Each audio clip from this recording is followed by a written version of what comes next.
It was a battle, and it's a battle with something that shouldn't have had a battle. It's a battle with something that, if you were to hand me one right now, I'm confident that within 6 minutes, it would be installed. Oh, boy, you sound like a real dick putting it that way.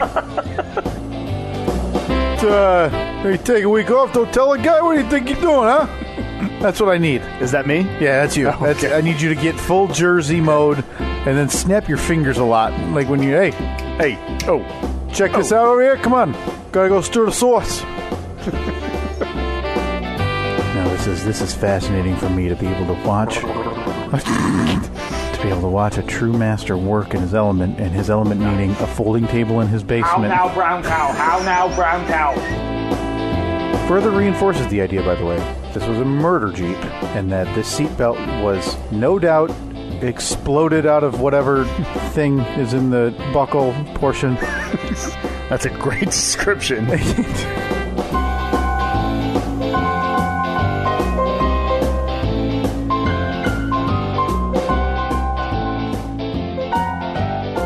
Still a touchy subject, that Jeep. Yeah, boy, I hate to dive right into it, Steve, but I've been... It's not happening. I'm going to sell it to your home last Monday. Mm-hmm. We came over Saturday. Yeah. And now it's Monday again. Mm-hmm. The Jeep has been in the driveway. Looking good, by the way. Looking real good. Yeah, you're leaving it out in the elements. Dangerous move, but yeah, it's in the driveway. These harsh Michigan springs. Yeah. Crazy. By the way, it's snowing. Yes. It's the day after tax day. Yeah. I may as well just get this out of the way. It's Monday, April 16th, 2018. The year of our Lord. It's the Steve and Kyle podcast. Yeah, hello to everybody. Well, hopefully you have them in by now. I'm always fascinated by those news stories today, because I think they bumped tax day to today because of the business schedule, business week. Yeah, of those long lines at the post office at 11 at night or something. I waited until the last day and I got to mail it in. I get waiting. But to see that line is still fascinating, knowing that they have an internet option now. Yeah, we paid because we got a refund, because you pay state, you pay federal. Mm-hmm. We also pay a city tax here, so we got 2 refunds, but we owed on one. We ended up ahead a little bit, like a couple $100 or something. But we still had to pay one of them. But even that, the guy that does my taxes, my buddy, he's just like, no, I'll just set it up so it automatically comes out of your account on the 15th or on the 16th. Okay, done. So I'm done? Yeah, you're done. All right, cool. And that was 3 weeks ago. Because you just know there's going to be those people. Oh, boy, snuck up on me again. Here's the tax man. Did it really, though? Yeah. Did it sneak up on you? Got your W-2s 3.5 months ago. Mm-hmm. It's got to be just the people who have to pay, right? You're just waiting to the last possible day to pay. Why are you going to give the government money a day earlier than you need to? But I just remember being like a 15, 16-year-old kid seeing these people going, oh, man, that's going to have to be me next year. Yeah. Standing in line at the post office, having to mail my taxes in. It's bad enough you have to go to the post office. Oh, God, here we go. What's 3.5 minutes in? Bad enough. You're going to deal with those people. Yeah, sure. There's nothing wrong with going to the post office. By the way, that was a recommended.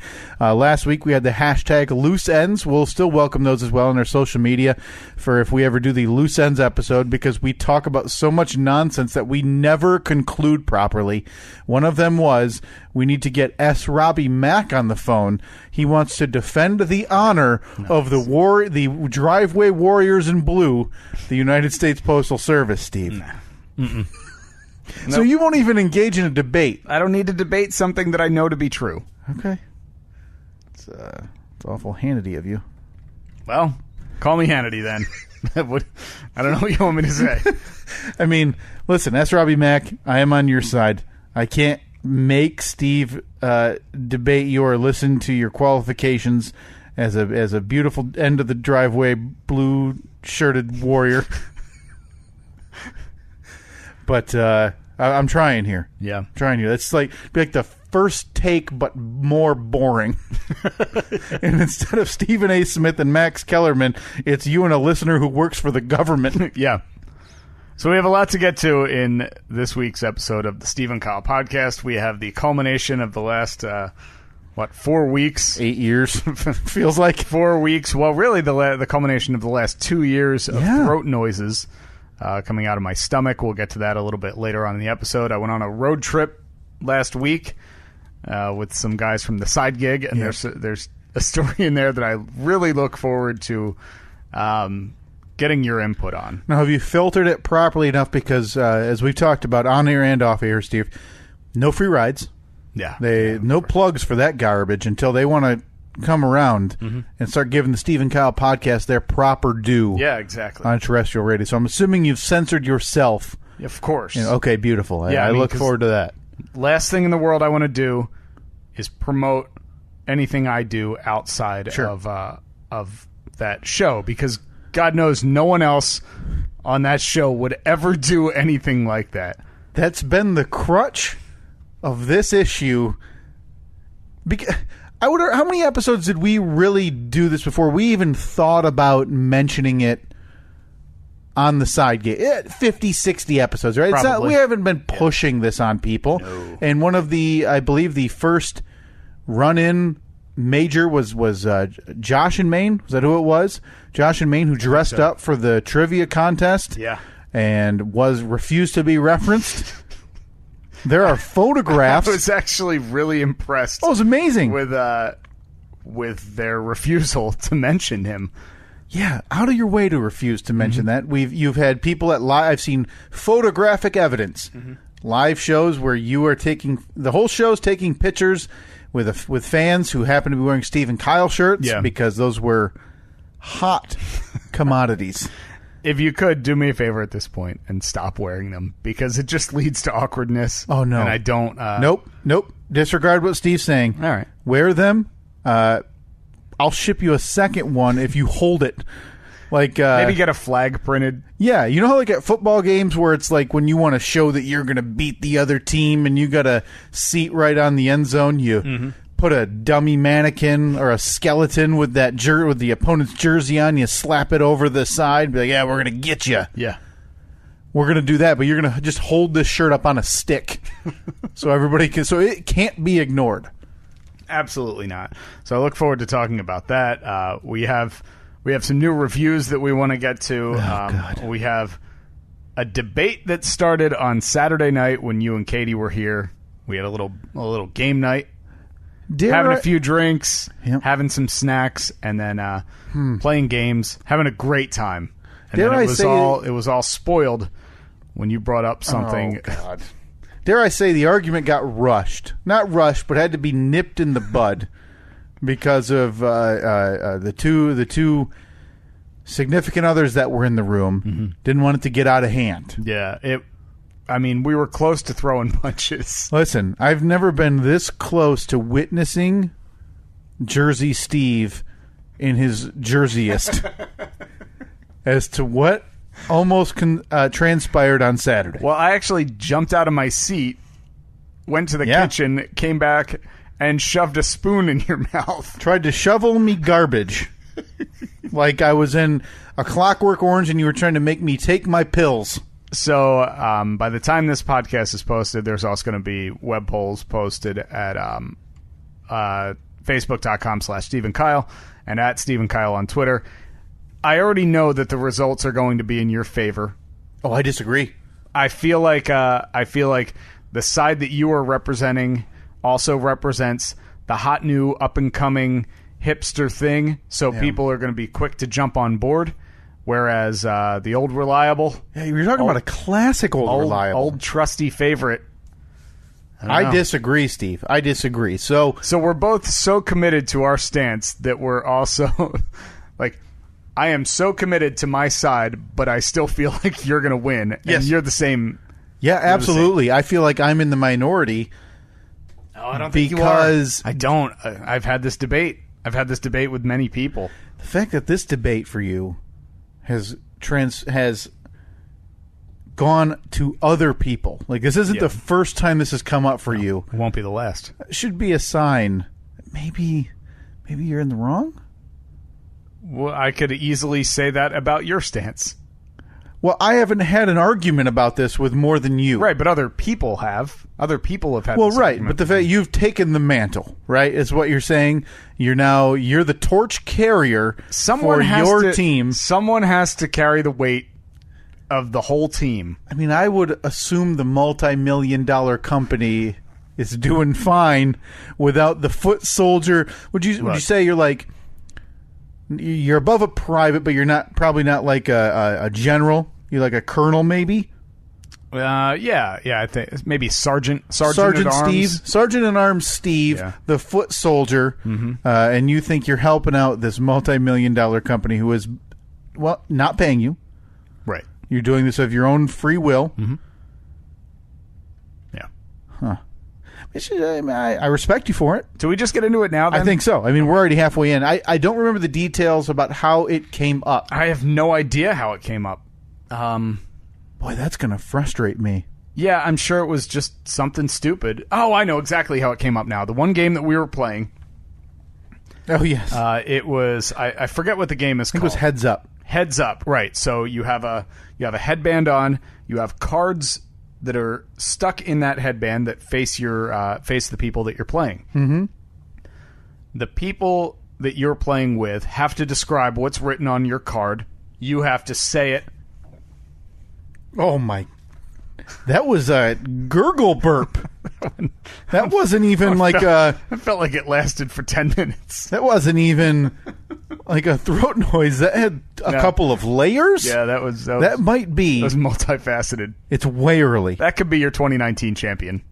That's an early contender. Yeah. And we are well on our way to expanding this field to 32. God, no. This is the third one. No, because that would be like 8 weeks of... Now we'll knock it out real quick. It's just, I think it'd be one extra week. So we'll have to start this in January.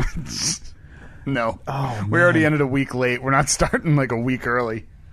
So the game that we were playing, like I said, you have cards in your headband. Yeah. The people that you're playing with have to describe to you what's written on your card. You have to then guess it. They can't use the there are different rules. If it's an actor, like they can't say sounds like. They have to describe a movie. Like if it's Tom Hanks, you got to say, he was in Apollo 13. He was Forrest Gump. He was in the greatest movie of all time, The Money Pit. You've played the game before. Yeah. So one of the categories was duos. Something duos. Yeah. So yeah, like Batman and Robin. Yeah.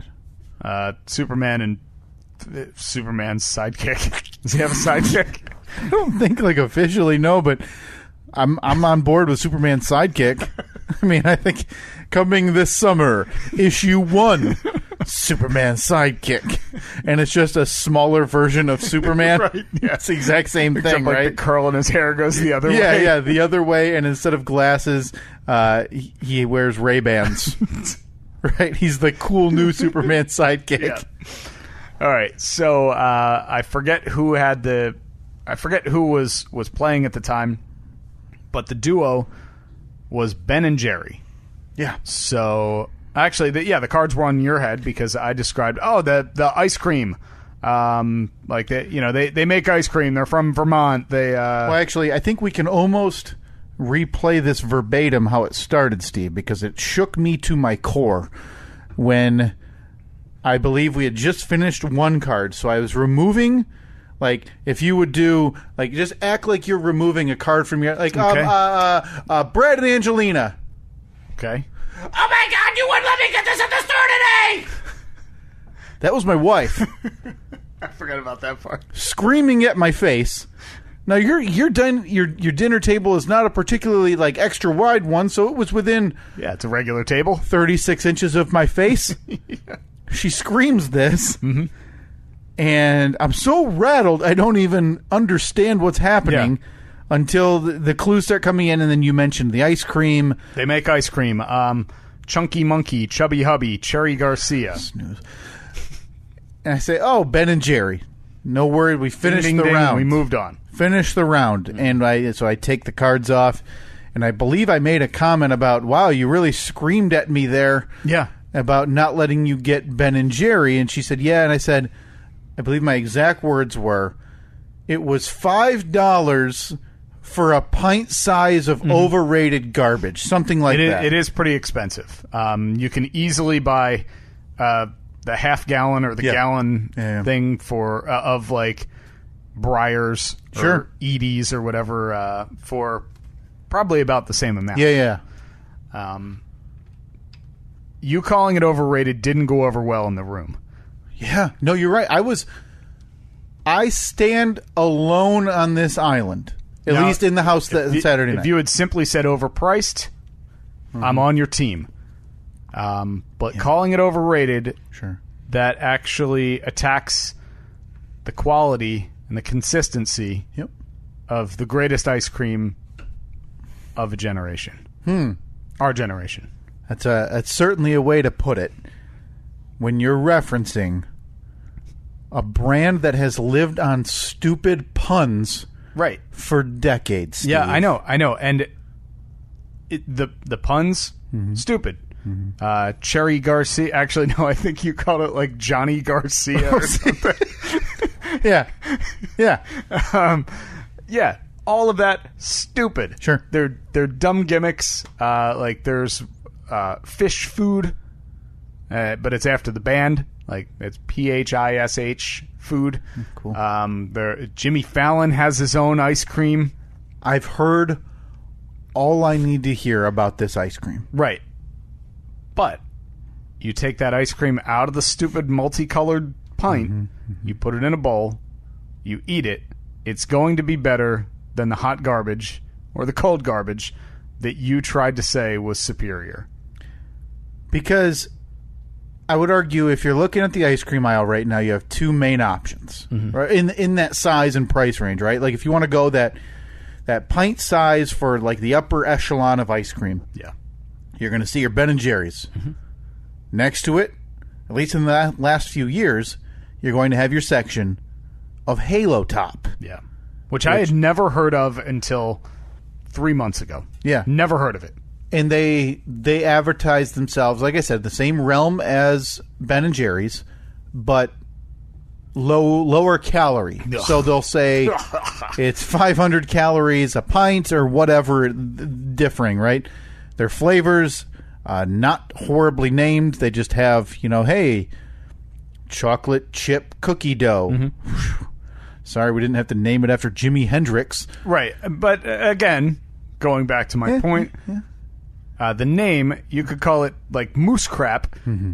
It would still taste better, and I'm not going to get mad at it because it has a silly name. It still is a superior taste in ice cream. I couldn't disagree more. So you jump up, you run to your freezer, which you have apparently decided to empty the bank account.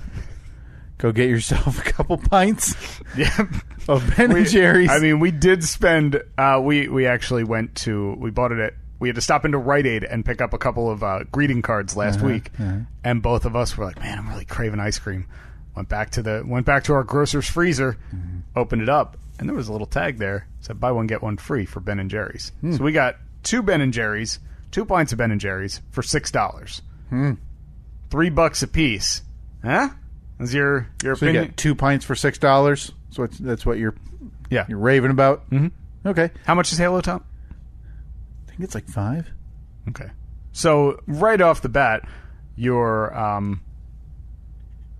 bitching about price, completely null and void because they're roughly the same price. Well, I mean, I would argue one full American. Now, it might not mean much to Mr. Radio, Big Shot Steve over here.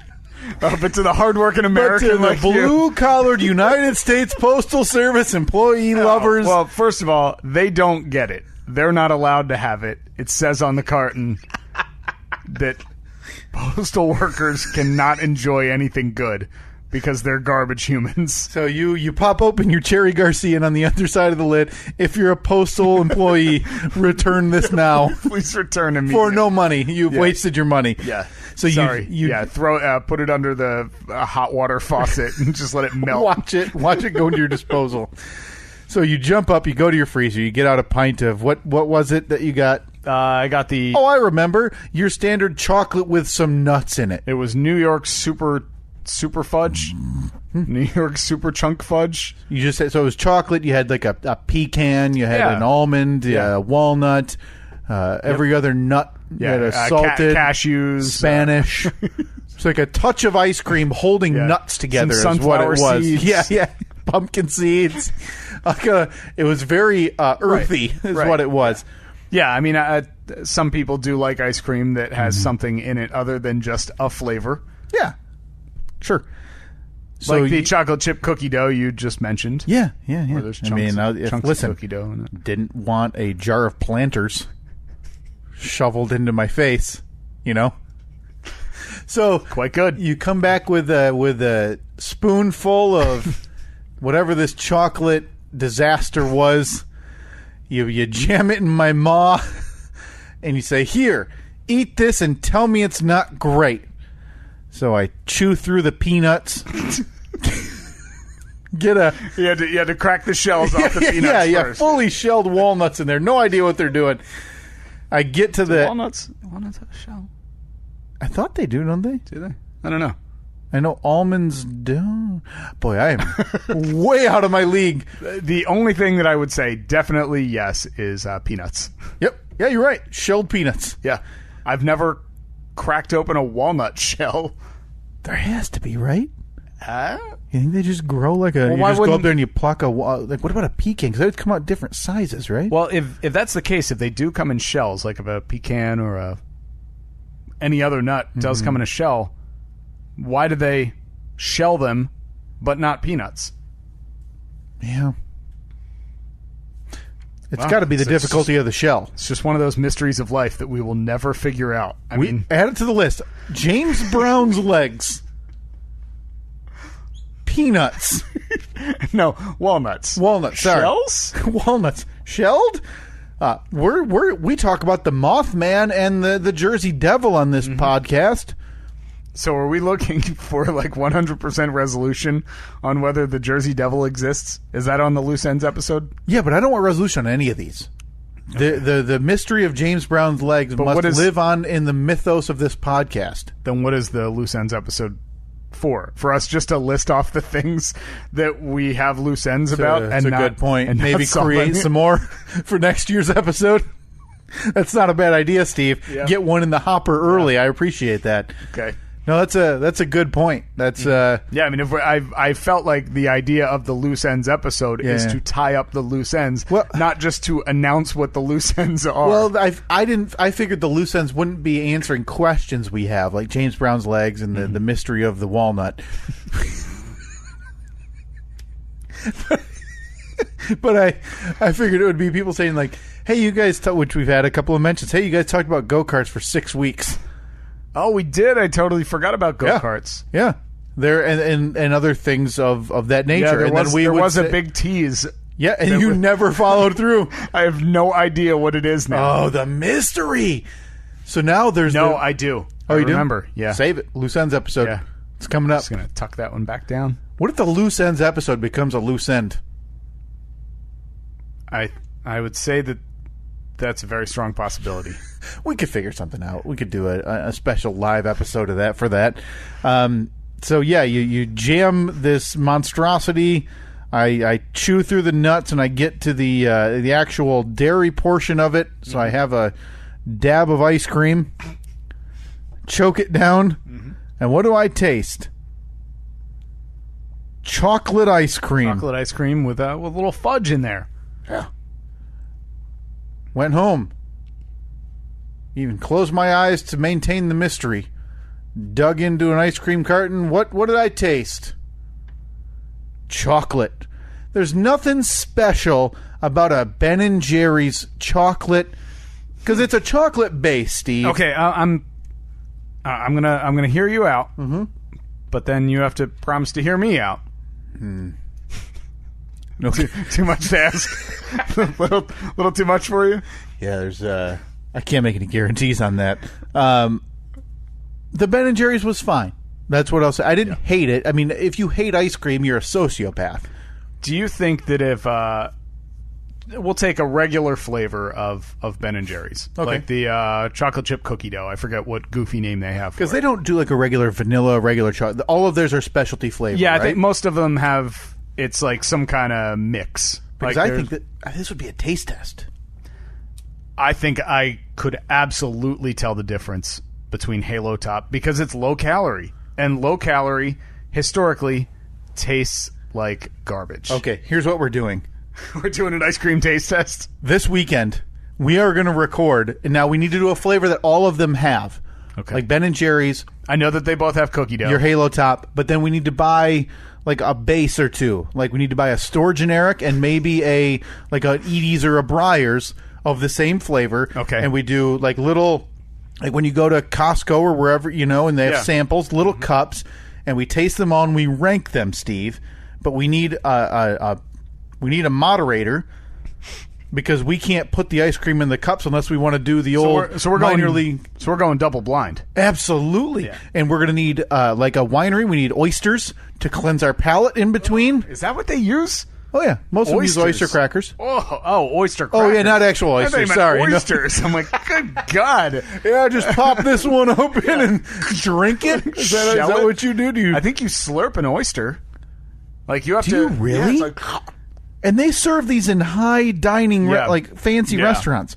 And you've got people in their shirt and tie going, yeah. Nothing repulses me more. you didn't experience that on your vacation you took about a year ago. No. You didn't go to like a seafood joint or anything? No. Where'd I go a year Well, ago? not even a year ago, but 6 months ago. I thought you went somewhere that had like a bunch of variety of food. Oh, are you talking about when I was on vacation at an all-inclusive resort called Sandals, Jamaica? Huh. That must be the one that, if the time frame adds up, I didn't know if it was the one. Yeah, it was that- only 3.5, 4 months ago, yeah. Was it? Oh, yeah, it was. It was over the holiday. Oh, okay. And you're telling me that they had all these different varieties that you could have tried there. No, I mean, I'm sure we could have, because I don't know if you're familiar with the location of No. Sandals, Jamaica, but it's right on the northern coast of Jamaica, right on the sea. You want to get right on that. Yeah, you don't. You go southern, you sure get a little, Oh, yeah. a little rough. Yeah. Actually, you go anywhere other than the resort. It's really rough. Okay. The island is a dump. There's nothing nice about it, except a couple of resorts. Yeah. Okay. Yeah, don't leave the resort. Just stay there. Stay there. Stay there. Yeah. So, all right, there it is. We are officially. That's what we need. We need. Now, I'm not sure if I could tell the difference. I could definitely tell the difference between Halo Top and Ben and Jerry's. Ben and Jerry's. But you mix in an Edie's or a Breyers, I don't know. But here's what I'm saying. I'm not even talking about if you can taste the difference. I want an honest to goodness rank. Okay, so a spoonful of each of these. I say we do 4 to be safe. Okay. I say we do store bought, like your generic cheapest brand. We do a mid level, whatever the company. We do the Halo Top, which is delicious and low calories, saving everybody extra pounds. And then we do the gluttonous, overwrought, overflavored garbage known as Ben and Jerry's. Annette and I, a couple of weeks ago, actually probably about a month and a half ago at this point, we were out at the store just doing some shopping. And again, we were both like, man, I really want something like sweet for dessert. Yeah. Had a sweet tooth. And so we opened up. We went down the ice cream aisle. I was about to grab Ben and Jerry's, and then I saw Halo Top. Like, man, I keep hearing about this. Yeah. Everybody says how great it is. Decided to enjoy yourself a little bit. All right. Yeah, decided I'm to take a trip to Flavor Country. Yeah.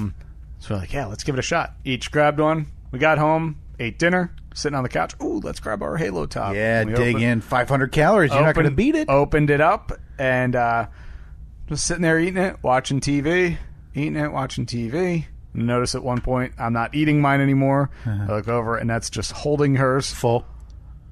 Yeah, something like that. Great taste, less filling, just like Miller Lite, right? I said to her, "Is yours any good?" And she said, "No, not really. It's just kind of very bland because it's low calorie." And I said, "Yeah, mine's not good either." And we threw the rest of them out. Oh, you're an like insane person. Out of the pint, we had probably eaten, I don't know, a tenth of it. Like we had basically shaved off the top layer. It tasted like, to me, it tasted like the freezer burnt ice cream that sticks to the underside of the lid of the good ice cream. What do you think the odds are that maybe you got one of those? Like maybe you got a bad thing that was like freezer burnt. That's unfortunate because first impressions are pretty important. Now, what? Just out of curiosity, what flavor did you go to? Now, I noticed you went Ben and Jerry. You went with the chocolate nut disaster. I always go with some kind of chocolate-based one. Okay. Annette, I believe, had a cookie dough. Okay. Not positive on hers, though. Because I will absolutely house a birthday cake Halo Top. Now, is that entire thing, like that whole pint is only 500 calories? I can't believe it either, Steve. But they've done it. Or is it like a per serving? Per serving, and it can't be. And there's really 11 servings. Yeah, right. You're having 6,000 calories for dessert. You're just housing it like, yeah, it's only 500 calories. You believe that? It actually seems like the Volkswagen deal, where they're just saying it. But we're up to standards. Well, this is 500 calories, and we're going to find out like 2 years in a lawsuit that I've eaten 8 million calories of Halo Top. How's a calorie measured? How do they do that? Is it like they put it on a scale? Well, I'll never understand how they measure like carbohydrates in something either. Yeah. That's another mystery. Yeah, mysteries of the world that will just never... Should we have a sidecast where we just ask these questions with no answers? Or we do it like where we each have a question like that, like they do on all the murder episodes, and we each answer one. Go to Wikipedia, figure it out, explain it to the world. Mysteries of the World Explained. No, History's Mysteries. I mean, I think that was probably... Oh, God. Histories of Mysteries? Histories Mysteries or Histories and Mysteries. Like this is important. I this like is histories of mysteries. So we won't solve anything, but we'll just tell when the mystery came about. Oh yeah, the Jersey Devil. Yeah, that one came about in the 1400s. Yeah. All right, Steve, what do you got this week? Moving on. So there won't actually be any resolution whatsoever. I think that's an important thing to do. Maybe we should do a Histories of Mystery sidecast. Listen. This argument devolved, by the way, very quickly. Like I said, I was on my own island, so I was being attacked. Yeah. 3 different people. And it devolved into, because I believe I referred to the nutty... listen, this was like the Titanic of nut ice creams. It was just a disaster. Just icebergs everywhere. Just a train wreck. So you don't like a lot of texture in your ice cream? You want it to be a fairly smooth throughout? No, I like a brownie chunks, cookie dough chunks, things like that. But I don't like the total change to get to a nut. See, I like it. I like the texture change. Yeah, exactly. Plus, you got the salty and sweet. You know, the nut has a little bit of salt. The ice cream's sweet. Can't beat it. Think about just getting some vanilla and chucking some table salt in your mouth every few days. I can't imagine that would be good, but... But this devolved into me saying, somebody asked me, I believe it was Annette, who said, "Don't you like Snickers?" And I said, "Oh, no." And I started... Oh, good God, I forgot about this whole side of it. Now, if I were to personally rank... Now, we'd done this before, by the way, and we were I thought we were in agreement, because we ranked Halloween candies. Apparently, we were not. And I put... You must have lied on your list. I had a Twix... a Milky Way. Twix, yes. Milky Way, lost me. Oh, you're an animal. I like a Hershey's Cookies and Cream, a Kit Kat, a Reese's. Speaking of which, got any candy? What we got? Speaking of the devil. Still got some cats over there, right? There's a few Kit Kat pieces in here and a full Kit Kat next to you, Steve. Oh, let's just step down for a minute. Step off our soapboxes. Mm-hmm. Oh, look at that. 2 left. One for me? Yeah. One for you. I threw that one down.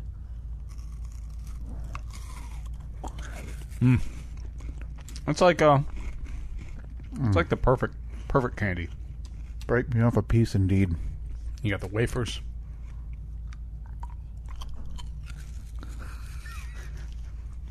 Someone's going crazy right now. Mm-hmm. Oh, just delicious. Thank you again, Nikki. My goodness, we got to take our picture today. People have been clamoring for the picture of these shirts. Yeah. Got to get it out to them. Yeah. So, and then my rankings, and it's probably a little exaggerated, but using my hands, there's probably It better be exaggerated, because you had one on your list. that I am 100% confident has never been a candy bar, yet you ranked it as like your fourth favorite. I don't know what you're referencing, Steve, because as I told you, after that it went to like a huge step down to like your whatchamacallit. There was like a lunch break. Is that what they call those things? Like a Yeah, and then you said Lucky Billy. and below there's something like a that was right below Charleston Chew, and then a Lucky Billy. What the hell's a Lucky Billy? Which it turns out is not in fact a candy bar or a candy or a food or anything. It's two words that you put together and insisted that those two words is better than a Snickers. Made a candy bar. And it's better than a Snickers. And I Absolutely stand by not. that list. Absolutely And not. also, podcast verbal trademark on a Lucky Billy doesn't have to be a candy bar. It's whatever we feel like we want to do with I it. feel like we do have to create the Lucky Billy candy bar. Oh, my We need goodness. someone to just. We need somebody to design the label. Maybe one of the people that designed either Belch Badness or the Steve 16 logo. Yeah. If you can design a label for a candy bar called Lucky Billy, it's just a guy in a suit, and he's kind of like got like palms to the side, both facing up, like, eh? But he's lucky. Why is he so inquisitive? No, because he won. Like, Now, I can already tell you that this candy bar would be a chocolate base, maybe a touch of pretzel in there. Oh, boy. No nuts to be found. Okay, so chocolate with a pretzel base. Yeah. I think you're thinking of a. I believe you referred to it as a lunch break. I believe. Sure. I believe it's That's not. So you tell me that is also not a candy then? No, I believe you're referring to the fast break. Not the lunch. No. That's not it. I'm wrong. The fast break is a. That's a Reese's. Like a peanut butter, like a Reese's peanut butter Okay. cup, but in candy bar form. Then I think it's a whatchamacallit. And again, the important thing to take away from this, and also a verbal trademark on lunch break candy bar. Take 5. It's a take five. Take 5. Ugh. Hey, lunch break. Yeah, exactly. Pretty much. Yeah. The important thing to take away from all this is that I rank all of these, and I even included a Charleston Chew that I stepped on Yeah.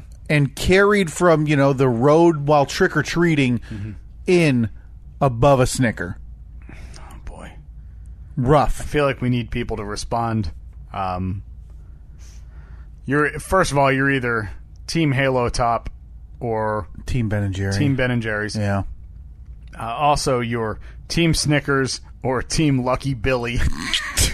Listen. Because we need to know where people stand Which, on again, this is like, it's the same argument. It's the old upstart, the Lucky Billy, against the old stalwart Snickers. Yeah. They haven't done anything in 50 years.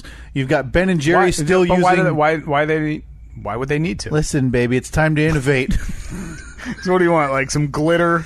Maybe an explosion when you bite Make into that it? thing glow when I breathe on it. All right? Make the thing expand when I put it in my mouth, or I don't know. Okay. But you got the Lucky Billy out here that's just trying to make a name for themselves in the already crowded candy market. Don't get me wrong. I want Lucky Billy to succeed. I feel as though it's an uphill battle, though. It's going to take a long time for them to knock Snickers off the mountain. Listen, it's a tall mountain with a lot of rungs to get with a lot of Is it a ladder? base camps to pass on the way up. A lot of Sherpas to pay to get you to the top. A lot of injured people to look at while they die as you pass them. This is the Mount Everest of candy we're talking about. And if Lucky Billy's got to be ruthless to get up they got to there. pass by old Green Boots. Oh yeah, The guy who's been dead on Everest for like 30 years. Do they know the identity? I don't know. Boy, you know what that sounds like, Steve? That sure sounds Sounds like a history Within a mystery. of a mystery. We almost got it. Again, also important to recognize, this is exactly the way it went down. I don't know why or what I thought of when I said Lucky Billy, but that is a fake candy bar I legitimately just thought up or thought existed. Yeah. And here we are. So yeah, hashtag... Hashtag Halo Top or hashtag Ben and Jerry's. Hashtag Snickers or hashtag Lucky Billy. Lucky Those Billy. will both be web polls. Please participate. Help us out. determines nothing, but I need to be proven right by our fan base. Okay. All right. So I think I want to move on to the road trip that I was on last week. Burnt ice cream, you crazy. You all right? You know what's You over it or no? Blind taste test. I'm going to prove you wrong. Okay. I look forward to this taste test. I look forward to this more than anything because it's an ice cream taste test. That's a nice video podcast for us to get it out to everybody so I can prove that you're a sucker for actual delicious ice cream. Okay. What happens if the store-bought's number one? I'd be happier than if the Halo Top was number one. Personal. That's a personal grudge, Steve. You need to let that go. Okay, so you listen, for your side gig, the one that doesn't pay as well. No, not at all. You travel quite a bit. Yeah. You're in cars. Jet setting. Yep. Drive setting. But apparently times are tough, so you guys rented a minivan or whatever you did. We drove the Subaru. No. We took the Subaru. Okay. Yeah, this was a whole thing. Normally, Greg or Free Beer will drive because he has the biggest vehicle. Plus, kind of makes it easier, so he doesn't have. He just reimburses himself for mileage or for gas or whatever. But last week he said to me, "Hey, do you mind driving to Kokomo on Thursday?" And I said, "No, I don't mind at all. I just." I was kind of surprised because I have the smallest car of everybody. Yeah, it kind of is. And he had some. It was this a kind of vague reasoning, but what we figured out is he just didn't want to take the child seats out of his car. So, oh boy, I said to him, I was like, "Hey man, I'm fine with it because I'm not the one that's going to be uncomfortable for 7 hours. So if you're fine with being crammed in the back of the Subaru for 7 hours, yeah, whatever. I'll drive." But you got your resume ready? Maybe there's some other reasons. Could be. Maybe times are tight. They're trying to save a bit on gas. Yeah, I mean, it does get good gas mileage. Yeah, get So- the NHL on the line. So we met at his house after the show on Thursday, loaded up the Subaru, and hit the road. These trips are always fun. It's always... I like loaded up. Like, you can fit, 4 backpacks tops? That's all we had. We had 4 backpacks. One backpack apiece. Because we were doing the show Friday morning and immediately heading back. Like, we were on the way back by noon. So, I love these car trips. They're always fun because, I don't know, I'm surrounded with people I like and we're just joking the whole time. We're listening to bad radio shows, listening to stupid podcasts, and just genuinely enjoying the ride. So we're probably an hour and a half into the trip, and I said, like, hey, if anybody has a podcast they want to put on, just go for it. I don't, we're in the middle of nowhere, so we're not getting any radio stations or anything. So we listened to, we listened to one or two podcasts for a little bit. And then I forget who jokingly said, hey, why don't we put on the Steve and Kyle podcast? Hey, was it you? It was not me. Oh, okay. So what you're trying to tell me is that one of them is aware that we do a podcast here once a week. One of them constructed a sentence that had the Steve and Kyle podcast with those words all in a row. Yeah, they didn't censor themselves, be like, hey, don't you do one of these? Mm-mm. I don't know why they drop of that whole sentence. So I'm sitting there in the front seat, and all of a sudden I hear... Oh! So, instantly,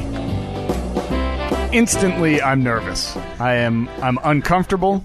I don't want to be in this situation. Are you nervous for the feedback? Or are you nervous that it's maybe one that we jump in and start saying, those bunch of a-holes, they won't talk about us, and... No, none of that. It was more just I didn't want to be, I don't know. I don't like listening to me. Very odd. I do not listen to these episodes, by the way.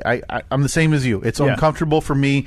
And plus, I mean, we lived it. I laughed then. Yeah. If there's something I remember enjoying, I'll go back and find it to show my wife, who probably doesn't listen. So this, I hear the Malt Shop Bop start, and I say, hey, I know that song. And then it just keeps playing. Keeps playing. It's last week's episode. Oh, not that funny. We should have picked one. So I noticed there were a couple laughs. Hey. To which I was like, hey, I got him. Hey, do you remember any of the jokes that I know that one of them was somebody laughed at Greg laughed out loud. It was a at during the intro we were talking about something about like, oh, we got all these mysteries we need to solve, like we're at James Brown's legs, and he laughed at that, and I was like, all right, cool. So he's familiar. You think maybe he has some answers? I don't know if he knows the history of the mystery of James Brown's legs, but hopefully we got him as a listener, and when we do that episode where we talk about history of the mystery, he'll learn about James Brown's detached legs. Yeah. So, there were. I caught another laugh every now and then.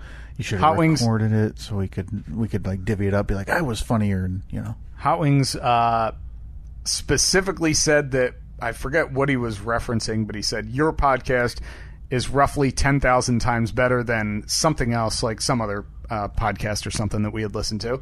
I was like, all right, cool. Yeah.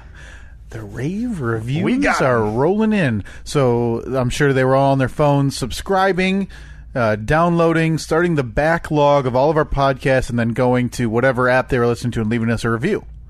Is that what's happening? Possibly. You were driving, so maybe you didn't see it. So exactly. I don't know what they were all doing. Could have been, keeping my eyes on the road. Safe to say that, though. So at one point, just driving along, and it's getting to the part where I was doing the James Earl Jones. I was like, all right, I thought this part was pretty funny. Oh, the impression. Let's see what they had to say about this. Don't hear anything. I'm like, okay, no big deal. So I just glanced over my shoulder, and Justin was in the back seat. Justin was in the back seat with free beer. Yeah. And so I grabbed my phone, I held it up over my shoulder, took a picture. Now, what do you see in this picture? Looking down, headphones in, sunglasses on with a hat, which is a terrible look, by the way. You don't need both.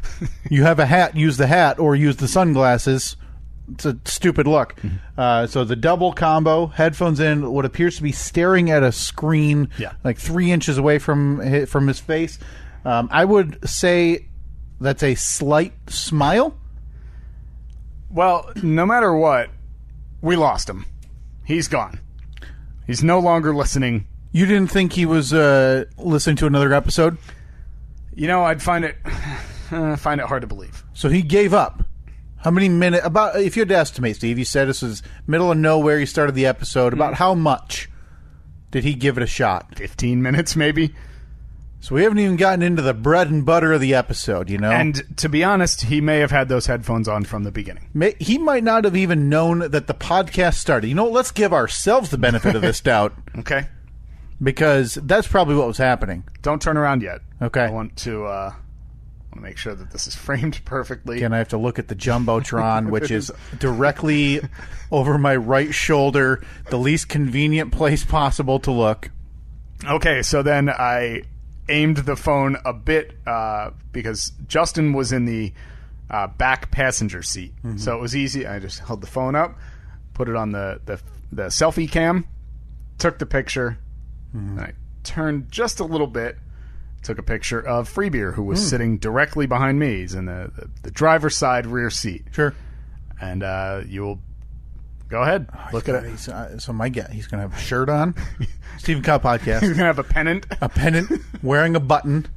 Yeah. And probably like hitting you on the shoulder like, good job, like man. a number one fan hat. All right. He's sleeping. He couldn't be more asleep. If there's ever been confirmation that this podcast is no more than white noise to 98% of the people who actually listen to it, this is it. Yeah. Now, don't turn around again. Oh, come on. So there's 4 people in the vehicle. 4 people in the vehicle. We're at 50% of those people are preoccupied and or asleep. Mm-hmm. And again, this is 15 minutes in Yeah. to what I would call a pretty good episode last week. I would say moderately funny. There are weeks I leave here and I think about it afterwards and I go, I didn't like it this week. Didn't have the gusto, the laughs that I like. Mm-hmm. Last week, I liked it. Went home, thought we did some good work here today. Well, let me tell you who else enjoyed it. His name is Hot Wings. He was sitting in the passenger seat. Please turn around. Oh my God, he's more asleep than free beer. He is mouth agape, head tilted back, what appears to be over the headrest almost, like he's trying to get away from whatever speaker is playing this podcast. So you're now at this point where somebody else said, put yours on. Mm-hmm. They're all gone. Yeah, so there I am in a car listening to my own podcast while my coworkers all sleep around me. Boy, that's the trait of an egomaniac, Steve. That's what that is. Yeah, so I just sat there for a little while longer. I felt pathetic. I felt embarrassed for the second time in a short time. And I slowly turned off my podcast and just drove in silence. Do you think that's the most any of those guys have given our podcast? Absolutely. Okay. Absolutely. Well, listen, the rivalry rages on. Because this is only going to fuel the flames now. I want a sea of Steve and Kyle podcast shirts at all of these events. You have one coming up Friday? Yep. You have a morning show Friday? Flint, Michigan. Well, Flushing, Michigan. If you have a shirt, I don't remember shipping any out to Flint at all. Flint, yeah, I don't know. I'm not sure if Flint subscribes to our brand of humor. Probably not. Maybe a little more like political based, right? They are drinking lead. That's true, yeah. Maybe we're not serious enough. Well, if you got one, that's a serious cast. Borrow it from a friend. Yeah. Bring your Steve and Kyle podcast signage, please. Do what you need to do to mention, and then if you stick around, they always wait and meet 6 people who care after the shows. If you're one of those 6, make sure to go up to Steve first and foremost. Steve, love the podcast. And then leave. And then say, guys, can one of you take this picture? Yeah, hand the phone to Please do that. I would. Oh my goodness, I will pay good money to see that. This is just starting. Yeah. And as this podcast grows and we unleash our second wave of T-shirts, these events are on the way. They are coming. These events are only going to become more of a headache for them until they decide to give us the respect they deserve. And the respect we deserve is 1 hour, once a day, every day of the week to be on the radio. That's all we need. Yeah. That's all we need. That's 3 segments. Yeah. 37 minutes of content. 5 days a week. Yeah. That's our fair share, I think is what we're saying. Yeah, so that was... rave reviews. That was something. That wasn't a kick in the balls at all. I'm going to hold out hope that Justin was looking up James Brown's legs. Or maybe maybe he was looking up James Earl Jones' character in The Field of Dreams. I feel like he would be the least likely to listen. Huh. Least likely to like him, then. No, probably Hot Wings. Free Beer, most likely, because he listens to a ton of podcasts. He travels all the time. There's no reason to not have given us a 2.5-hour shot, which is the average length of one of our episodes. I mean, that gets you through a pretty long flight. You're darn right. There's your flight to Dallas or to Atlanta. Yeah. Enjoy your XFL games. He's doing XFL now. Yeah, I'm just downgrading his accomplishments. Make myself feel better. Okay, you know what? Rave reviews from the side gig. What a weird rivalry this is and has become. I look forward to posting those pictures. Yeah. Maybe do a panoramic. Yeah. And so it looks, if I can pick stitch them together. Yeah. Absolutely. A collage of everybody caring about this podcast. Beautiful. Very supportive team. Very supportive guys. That one, yeah. I'm here now. I wasn't there a week ago or 5 days ago. Mm-hmm. That's a kick. That's a kick right in the balls. I immediately sent you. It took me everything to not send you those pictures right away and say, guess the common theme. Oh. Guess what everyone's listening to. Yeah, because that is... All right, well, listen. There's lines in the sand now. And I have decided just this moment that you can't be a fan of both. So goes without saying, this is our final episode. You either pick this 2-hour podcast once a week or that 4-hour radio show. But you know what? Only one of those things you have to pay for. Like if you don't listen live. Podcast form. Yeah. In the podcast form, only one of these is free. Mm-hmm. Yeah, you're paying for 60 megabytes of... no, you're not paying for any. You're getting 60 megabytes of data free. Yeah, every week. Yeah. Another thing, I actually told you about this Saturday, Steve, and I wanted to bring it up again because it's important to recognize how close I was to. I'll refer to it as stepping off a proverbial cliff because we've talked about in the past. I don't mind. I'll go to a movie myself. I'm planning on trying to golf myself quite a bit this year. And I'm okay with that. And I almost took a step that may have put me in a separate category, though. I believe last time when I talked about, now this is me going with Katie, my wife, to Kesha, you referred to it as, hey, yeah, you're okay with being that weird old dude. Yeah, in hindsight, that was insulting. Yeah. Yeah. Hindsight. Yeah, it was insulting. Yeah. That's it? Yeah. Okay, good. Well, we cleared it up, so that's just acknowledging. I had a ticket in the cart, Steve. Oh, no. One ticket for the 8th row on the floor. Oh, good ticket. Probably expensive. Very affordable. Of WWE Monday Night Raw at the local arena. Yeah. You were this close to getting Solo Kyle at a live televised wrestling event. Now, would you have ever considered inviting your friend, your podcast partner, otherwise known as me? No. Why not? Monday night, 7:30 to 11 p.m. When is it? What's the date of it? Monday, June 18. Okay, so it's not a vacation week. No. Man, I'd be tempted. Really? I would. If I had known that, I legitimately would have asked, but I usually assume anything past 9 o'clock on a weekday, I usually don't bother. No, you're right to assume that. But solely based on how it's right across the street from the radio station. That's a good point. I would have considered bringing in the air mattress. Ooh.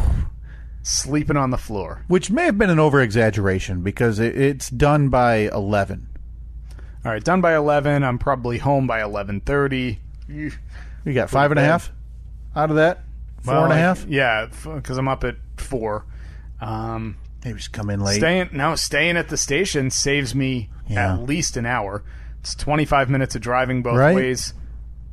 Just bring a toothbrush, bring some deodorant. Oh, that seems awful. Maybe a new shirt. Because then stories we would tell. Yeah, and the stories you wouldn't be able to reference on your side gig because that's content for us. Yeah. I mean, I'd be able to talk about Brock Strowman. Yeah. Body slamming. The Strowman Slam. Is that his name? Braun Strowman, but hey, not bad. Braun Strowman. What did I say? Brock Strowman. Brock Strowman. So it feels like you combined Brock Lesnar, Braun Strowman, and I believe Blue Jays pitcher Marcus Stroman. Maybe the perfect athlete if you combine those three. Wait, so both Strowmans are in there? Braun and the pitcher? I want to say the pitcher's name is Marcus Stroman. Okay. I don't know where you would have gotten his name from, but I'm just saying that's the combination of those three. Oh, my God. 2 in an episode. What a rarity. What a pleasure. to be in the presence of somebody's body who so betrays him on a weekly basis. It is an honor and a pleasure, sir, to sit across this folding table from you and listen to this every week. Pleasure is all mine. Oh, man, your timer's all gone. Now I got to... Okay, I'm good. 59. 50. Yeah. And I'm not kidding you, Steve. It was in the cart. I was ready to purchase. I apologize for not asking It's you. okay. I feel like I would have said yes. Probably regretted it. And I already feel bad about one show that we were supposed to go to this summer together that I've already had to cancel on. I don't want to talk about that right now. I'm not ready to accept that. That one sucks. I see I'm kind of messing around on my computer and my phone, and I see somebody pop up on the messenger. Now it didn't, or on my text message. I hadn't messaged in a while, but I figure, you know what? I've communicated with this person about wrestling in the past. Talk with them. It's not like we're on an everyday chit chat basis, but I communicate with them every once in a while. And I messaged our old buddy TJ, Steve. TJ, another former intern of the radio show. That's where I met him. Is now a producer for a local news channel. Yeah. Him and I tried to hook up at 2 different wrestling events in the last year and a half.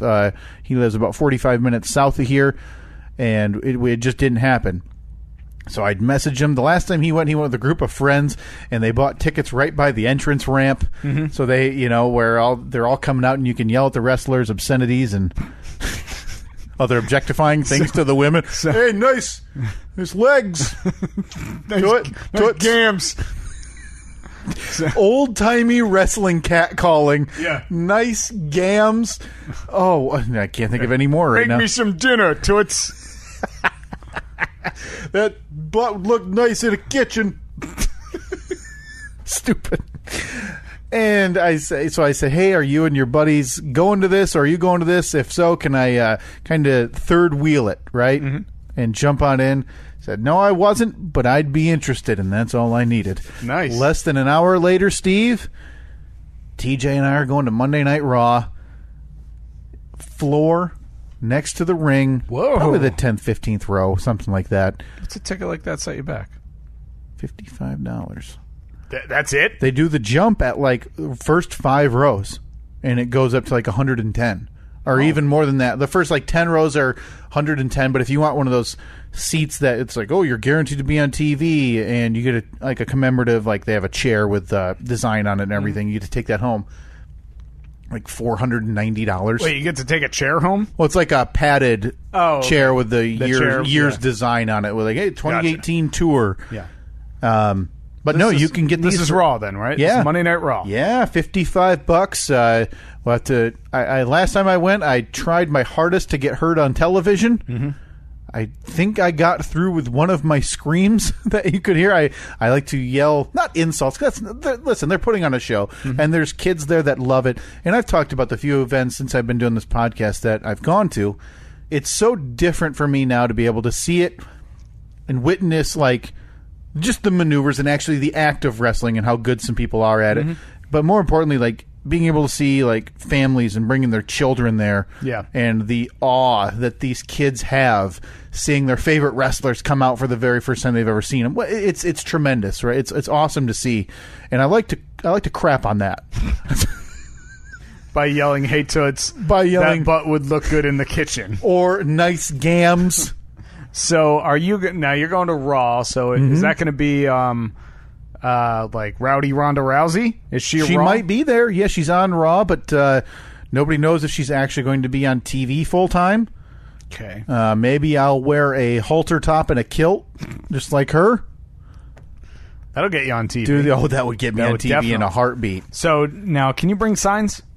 Yeah, but a lot of them check them at the door. So I think the key is do a fan-friendly sign like, "Hey, John Cena, love ya," and then leave the other half empty with a Sharpie in your pocket. Gotcha. Fill it out when you're sitting there. You might be able to get a shot before security comes and takes it out of your hands. How fast do you think you'd be able to draw a Steve and Kyle podcast logo?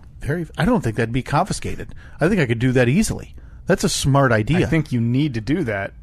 And make sure you put the Steve and Kyle podcast in words on there. So it's going to have to be a pretty big sign. So what you're saying is like when you guys or when your side gig went to the Super Bowl, they'd have like that either the backdrop or the table banner. Right. I think we need that, and then I'll recruit somebody in the section over to hold the other side. Yes. Okay.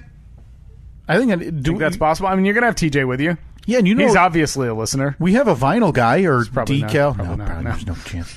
We have a vinyl decal guy who's going to wrap your Jeep for you. Yeah, true. We need to get that guy on making us a Steve and Kyle podcast thing that I can take to this wrestling event and not get on television because we're not on the camera side. Okay. There was another one there, but I know. I think I stepped on it. It's all right. Hold on. Oh, I thought I found another one. Again, it's a privilege to be like you heard in the intro, watching the master work. And by watching the master work, I mean like licking the side of your mouth while talking like you have Bell's palsy. A real privilege. Yeah. That's 105.40. Okay, good. Let's see if you can find that one. This thing's going to be loaded. I know. This thing is going to be loaded next year. So, yeah, I think it's going to be very important. Listen, TJ is very possibly the most handsome man on the planet. He is a very handsome man. So if if we can get his face near a camera and be able to, hey, look at this handsome guy, and then kind of get their attention on our 6 foot by 8 foot vinyl banner that we're going to hold in front of half of the crowd. Yeah, I think we can make that work. Okay. Well, I mean, I would expect you to. It's a kind of a job. Yeah. But no, I think we need to get him in here. I think that gives us 2 months. Love to have it. 2 months? Yeah, 2 months. We can get him in here if he can come on up and have our very first ever podcast guest. Yeah, we'll find a microphone somehow. Oh no, we have the mic, but we should look into like an arm. Okay. And we're going to get a 10-foot cord, and he's going to sit over there in the guest chair. Yeah, either that or on the bed couch. On the couch. And the most relaxing area in any home ever, yep. The 6 foot by... Actually, 6 foot's way undershooting. Yeah, that's 10 foot by... It's 10 feet long by like 5 feet wide. Again, the couch that has wedged our studio, our table, into the corner. I don't think I got into the detail of what it took to get this couch down here last week. And I want this on the record immediately before we get into the tale. All right. I offered every worth of my body. You did. Yeah, you absolutely did. Okay. I don't want to get any anger from tweets later. No. Saying that I didn't help. No, it's a real quick story. We got a new couch last, I think Monday. Yeah. So part of the plan on Sunday was we were doing some work around the house, and at the end of the night, we were like, all right, we got to get that couch out of here because the new couch is going to be here tomorrow. So took the couch apart. It like clips together in 2 sections. It's a long couch on one end, a lounge on the other end. Unclip it, flip it up on its end. We took the feet off to make it as narrow as possible. Now we had to go through, like down a hallway slightly, 90-degree turn into a stairwell, another 90-degree turn down the stairs. So I took the widest section first. So I'm like, well, if this one doesn't fit, then there's no point in even trying the other one. We tried every possible combination. Now I used to work for a moving company when I was in college, so there are certain things that you don't think to try. So luckily I remember some of them, like, oh, well, if we flip it over, kind of hook it around the corner, go this end first, or tried everything, and it just wasn't going. It was missing by 2 inches or so, and couldn't compress it anymore. It's like digging into my brain for the exact same memory that just popped up on Facebook. Yeah. Of the last time something was about 2 inches shy of fitting down a staircase, Steve. Yeah, the bediversary. The bed that we had to remove the corner of a wall to fit down the stairs. And then I had to remove it again to get it back up the stairs when we moved out. So did you think about, was this in your mind? It was. So we determined this is not going to fit. So we just took the couch apart, slid it over to the other end of the room, and we figured, okay, I guess we're selling it. You're prepared to burn it in the home? Which sucks because I love that couch, yeah, and I wanted to keep it. I was super bummed. So we thought, okay, well, I guess we could put it out in the sunroom. We already have a couch out there. We could get rid of that, but I don't just want to randomly throw out a couch because, I don't want to do that. Yeah, and it's not like it's a couch that you would see normally in front of somebody's house or on the side of the road. It's not a college couch. It's a really nice couch. Yeah, I mean, it sure has some cat scratches in it, but no big deal. So I got home from work on Monday, and the furniture delivery guys were parked in the driveway waiting for me. So I know one of them. It was a guy that we work with every year for the holiday break-ins. Oh, okay. Fantastic people. Just the most generous people in the world. So I pulled in the driveway and I got out and I was like, hey! I didn't realize that he was going to be the one doing the delivery. So they pulled the back of the truck up and I said, well, why don't we go inside? I'll show you exactly where the couch is going to go. Mm-hmm. Plus, I just got to slide a couple things out of the way. He's like, all right, cool. So I walked in. He's like, oh, what are you doing with that couch? And I was like, well, I was hoping to put it down in the basement through that doorway there. Do you think there's any chance that you guys can get it down there? And he just looked at it, looked at the doorway, and laughed. And he's like, no, man, come on. So, okay. Oh, that sucks. Which that's a furniture mover. That is a guy who does it every day. Telling you stop. Does You're it every wasting day. your time. Like, he can look at it. He can see the angles. He can see how wide something is, how wide it's going to be as it swings around the corner. All right. Well, that sucks. So that confirms I'm throwing out this wonderful couch because I'm not going to try and sell it. Nobody's going to end up buying it. So they drop off the new couch, set it all up. Everything's great. Now we have 2 couches crowded into one room. You're furniture heavy is what you're saying. Little furniture heavy. So I just keep looking at the doorway. I'm like, bet I can get the couch through there. But it's going to require some work. I'm going to have to not only take the door off, but I'm going to have to take the entire door frame out. Oh, my God. Which means in order to do that, I have to take down the trim that I just hung up days earlier. We started talking about this last week because we had mentioned the double price Hobbit hole door that you paid for in our struggles. Yeah, did we? We never got to this, though, right? Nope. We cut ourselves off. Okay. That's the way we do it. Cut ourselves off at the knees. Hey, we're tying up a loose end. Yeah. Look at that. So the double price Hobbit hole door, we attempted to put the door on the frame after putting the frame into the wall, I think is the terminology someone would use. If you weren't like building savvy, that's what you'd say. Yeah. I mean, if you're some idiot. And it took forever, and it was never successfully done. Yeah, never worked right. It opened and shut for 1 month out of the year when the weather was perfect. It's kind of like when someone needs a knee replacement or whatever, and they can tell rain's coming. Yeah, they know that a tornado is afoot. Yeah. Like, oh boy, dew points dropping, the studio door won't shut. So I took out my crowbar and I very carefully pried off the new trim that I had just put up, set it aside. Then I went to town, hacking away at the door frame, which, in hindsight, I know it's going to sound like I'm lying, we wanted to get rid of that door anyway. We didn't want to have that door there, so we were planning on taking the door off the hinges, painting the door frame, and never replacing the door. Okay. Because the cat's litter box is downstairs, so she needs to be able to get down there. Plus, it keeps it more open if I don't know, it felt kind of closed in if that door was shut. So we were like, all right, well, we'll just paint the frame. But I was kind of worried because it was going to look like crap because it still had the hinge pockets cut out. Yeah. And like the little hole where the door latches in. I was like, that's going to kind of look like crap. So ripped the old one out, which gained us about 2.5 inches on the width of this door. Maybe about 1 inch in height. I stood the couch up, the widest section that I couldn't get. Stood the couch up by myself, slid it across the floor, shimmied it, got it through the doorway.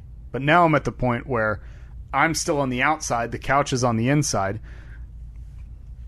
Just push it. Just give it a shove, right? No.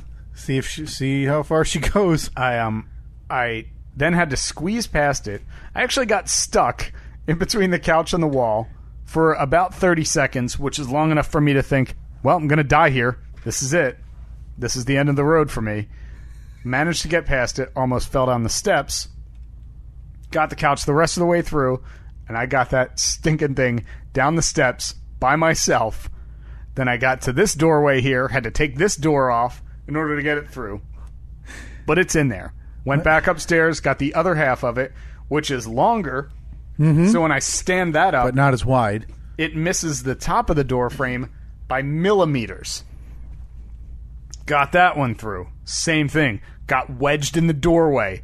Managed to shimmy through. Dragged that thing down the steps. I moved that couch. I want it to be known, that couch right there, I moved it by myself from upstairs to downstairs. Oh. Granted, I had to take out a door and a door frame to do so. I have one question. What do you got? Why? That's a nice couch. I mean, I mean, I'm a text message away. I'm a phone call away. Like 9-minute drive away. I mean, I don't doubt that it's a that's nice. lovely, comfortable couch. I'm just nice saying. I couch. mean, like you said, it's about 10 feet by probably 6 feet. 9 minutes away. 6 miles tops. Rush hour maybe makes it 12 minutes. Yeah, but this was Was this like a thing you needed to do for yourself? I needed to do it not only for myself, but I needed to have it done when Annette got home. And so I had to do this at 2 in the afternoon. I know your work schedule. If I had known that you were out of work, I would have definitely shot you a text. But You got her. needed to be done. Needed to be done. So let's draw this line in the sand here for when you move. You're already Which I'm sure you'll get bored. 2 years. yeah. Decide. I'll have a Subaru again. Tired of the Jeep. I'll be house hunting. Yeah, you're going to be house hunting and then like fixing up a 68 Chevelle or something because now you want a classic instead of something new. And you're going to say, hey, I got to get that couch out of the basement. And I'm going to say, but don't you have to take off a door and a door frame and then have a millimeter of space? Yeah, because at least getting it down the steps, I have gravity working with me. Yeah. Going up the steps. Oh, it's awful. That's going to be bad.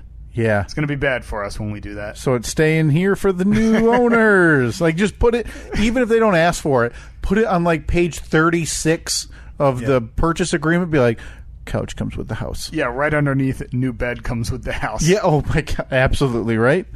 So yeah, the new owners of this house, you'll be happy to know you're getting a nice couch and a nice bed. You could probably advertise that as semi-furnished. Oh yeah, without a doubt. Yeah, Yeah. if this was an apartment, it would be a furnished apartment. Yeah. With a couch and a bed. Nice.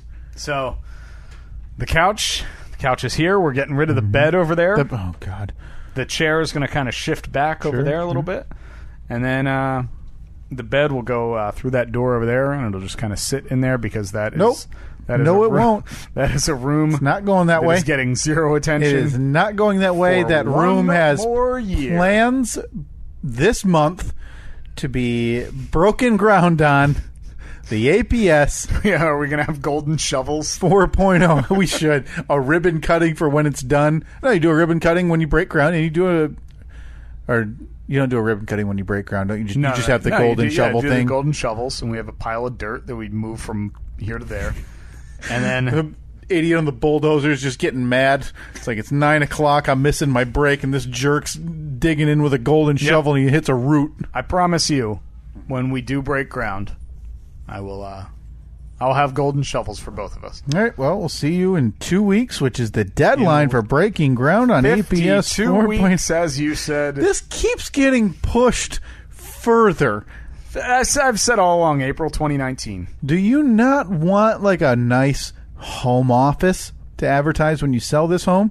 Yeah, where's that going to be? That's going to be the podcast studio. Oh, okay. So it's going to be a home office, too. Yeah. Well, I mean, it can double as that, right? I mean, just like the last one was, it had the nice countertop we put in. Mm-hmm.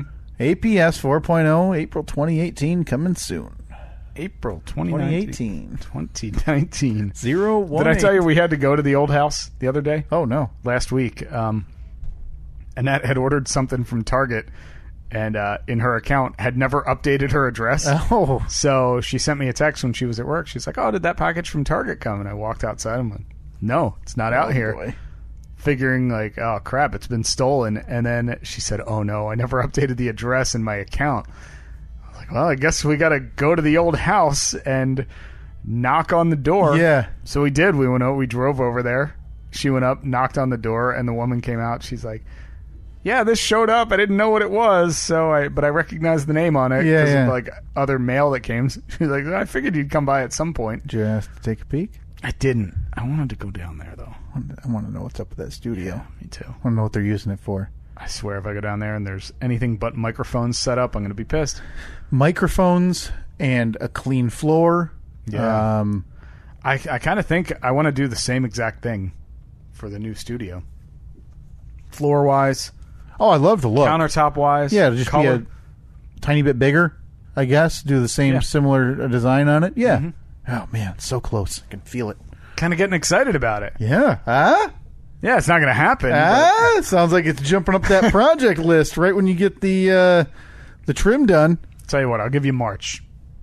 End of March 2019. You know, last time a net gave an inch, I took a mile. I'll see you by the end of November at this rate.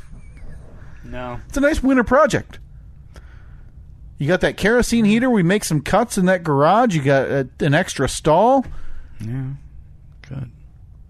Build that countertop beautifully. Maybe we do a granite. We got the extra time. Oh, yeah, granite. Yeah.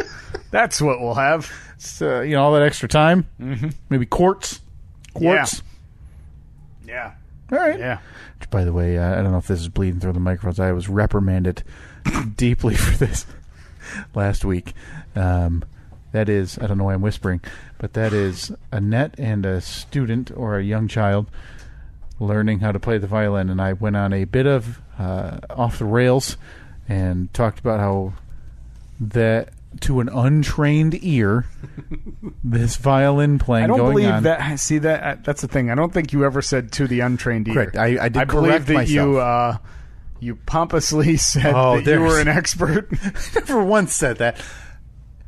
I corrected myself on Twitter and said to an untrained ear, this sounds like a kid like banging two sticks together for about an hour. You got my wife so mad that she tweeted.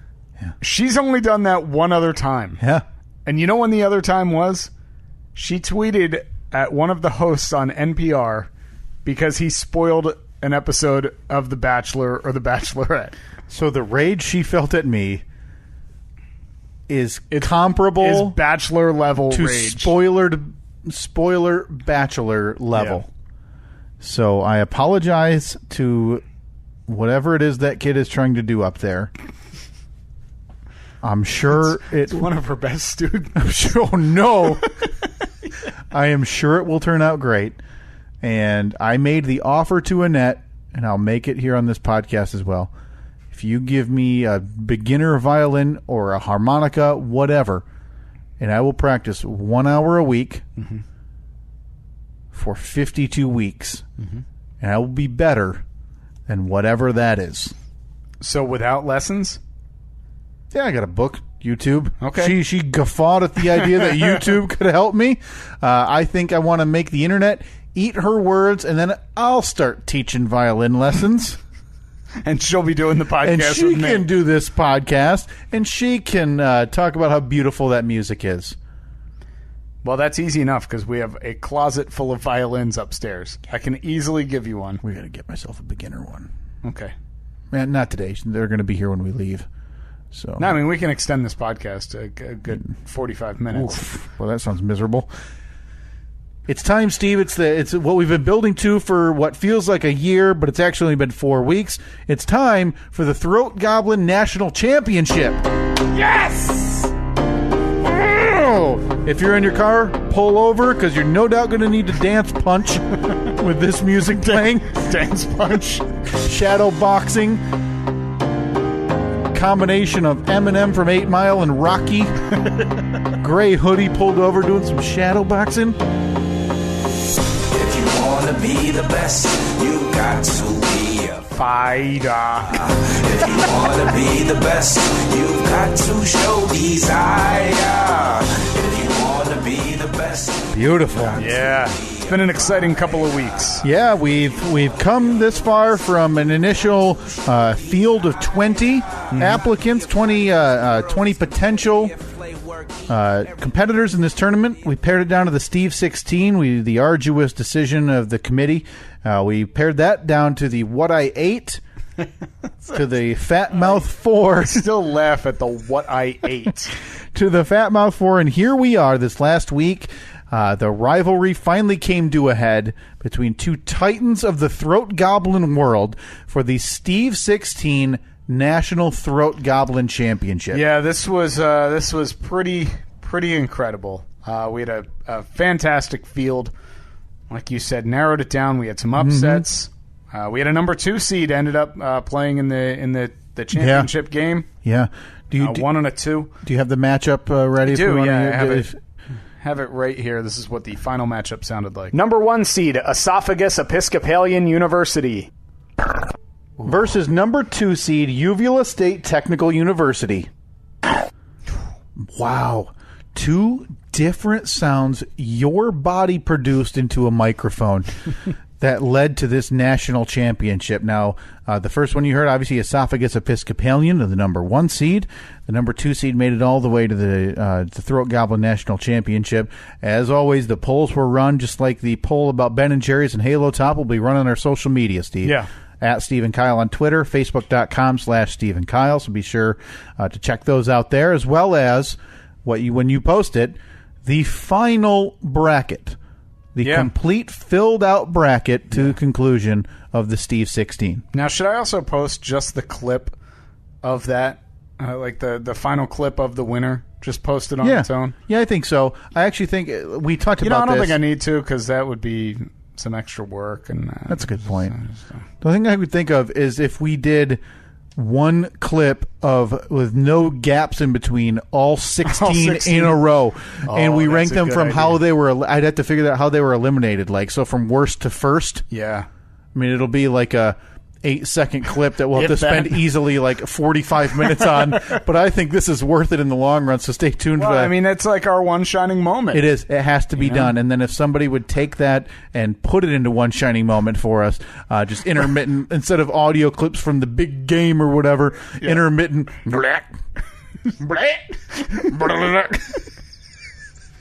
Just really one shining moment.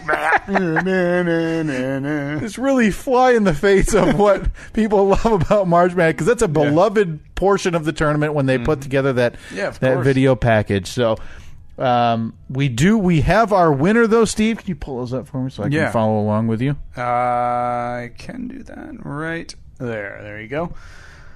So it was the number 1 seed, Esophagus Episcopalian University, versus the number 2 seed, Uvula State Technical University. Do you want to play it one more time? Yeah, I think that's good. Number 1 seed, Esophagus Episcopalian University. Versus number 2 seed, Uvula State Technical University. See, with a fresh set of ears right there, I think it's hard to beat that number 1 seed. The velocity and how loud it is. Yeah. It's something to behold and to remember that it came from your body. It's funny you say that, because I forget that is the case. I forget that that's where these came from. So it is a little strange to go back and listen to it. And I agree with everything you say about Esophagus Episcopalian University, but take away all the fanfare, and you just have that as Uvula State Technical University, a number 2 seed, fought their way through this entire tournament. Yeah. Knocked off a bunch of Titans. Other teams whose names are escaping me. Blue Bloods. Blue Bloods. Titans of the game. Of the games, of the sport. The biggest ones to be there, you know? It's the biggest ones indeed to be there. I mean, if you want, listen, you heard it here first. If you want to be the best, you've got to be a fighter. I think it's time. It's time to announce your 2018 Throat Goblin champion, Steve 16. So exciting. If you wanna be the best, you got to be a Fighter. If you wanna be the best, you've got to show desire. If you wanna be the best, you got to be a fighter. If you wanna be the best, you've got to show Your desire. winner and national throat. Play, work, eat every day. Can't fight the music. Never really You shouldn't. stay away from Just let it take you. Go ahead. Your national throat goblin. Give up during the Man, It's weird. Every time you We've start, got to upgrade this equipment again because it's got a mind of its own. One more time. Your national throat goblin champion for the inaugural Steve 16. The Esophagus Episcopalian University Fighting Teeth. Was that the fighting teeth? They were the Fighting Teeth. I believe the Busted Larynx A&M was the Busted Teeth. Oh, okay, of course. Yeah. I get that mixed up all the time. So here you go. Once again, The number your one seed. winner, your winner, number one seed, stuck with it through the whole tournament, ended up winning the damn thing. Number one seed, Esophagus Episcopalian University. Hell of a job, guys. Bravo. One Bravo. shining moment. I mean, they're up there cutting the net down. Yep. Cutting the phlegm off the hanging ball.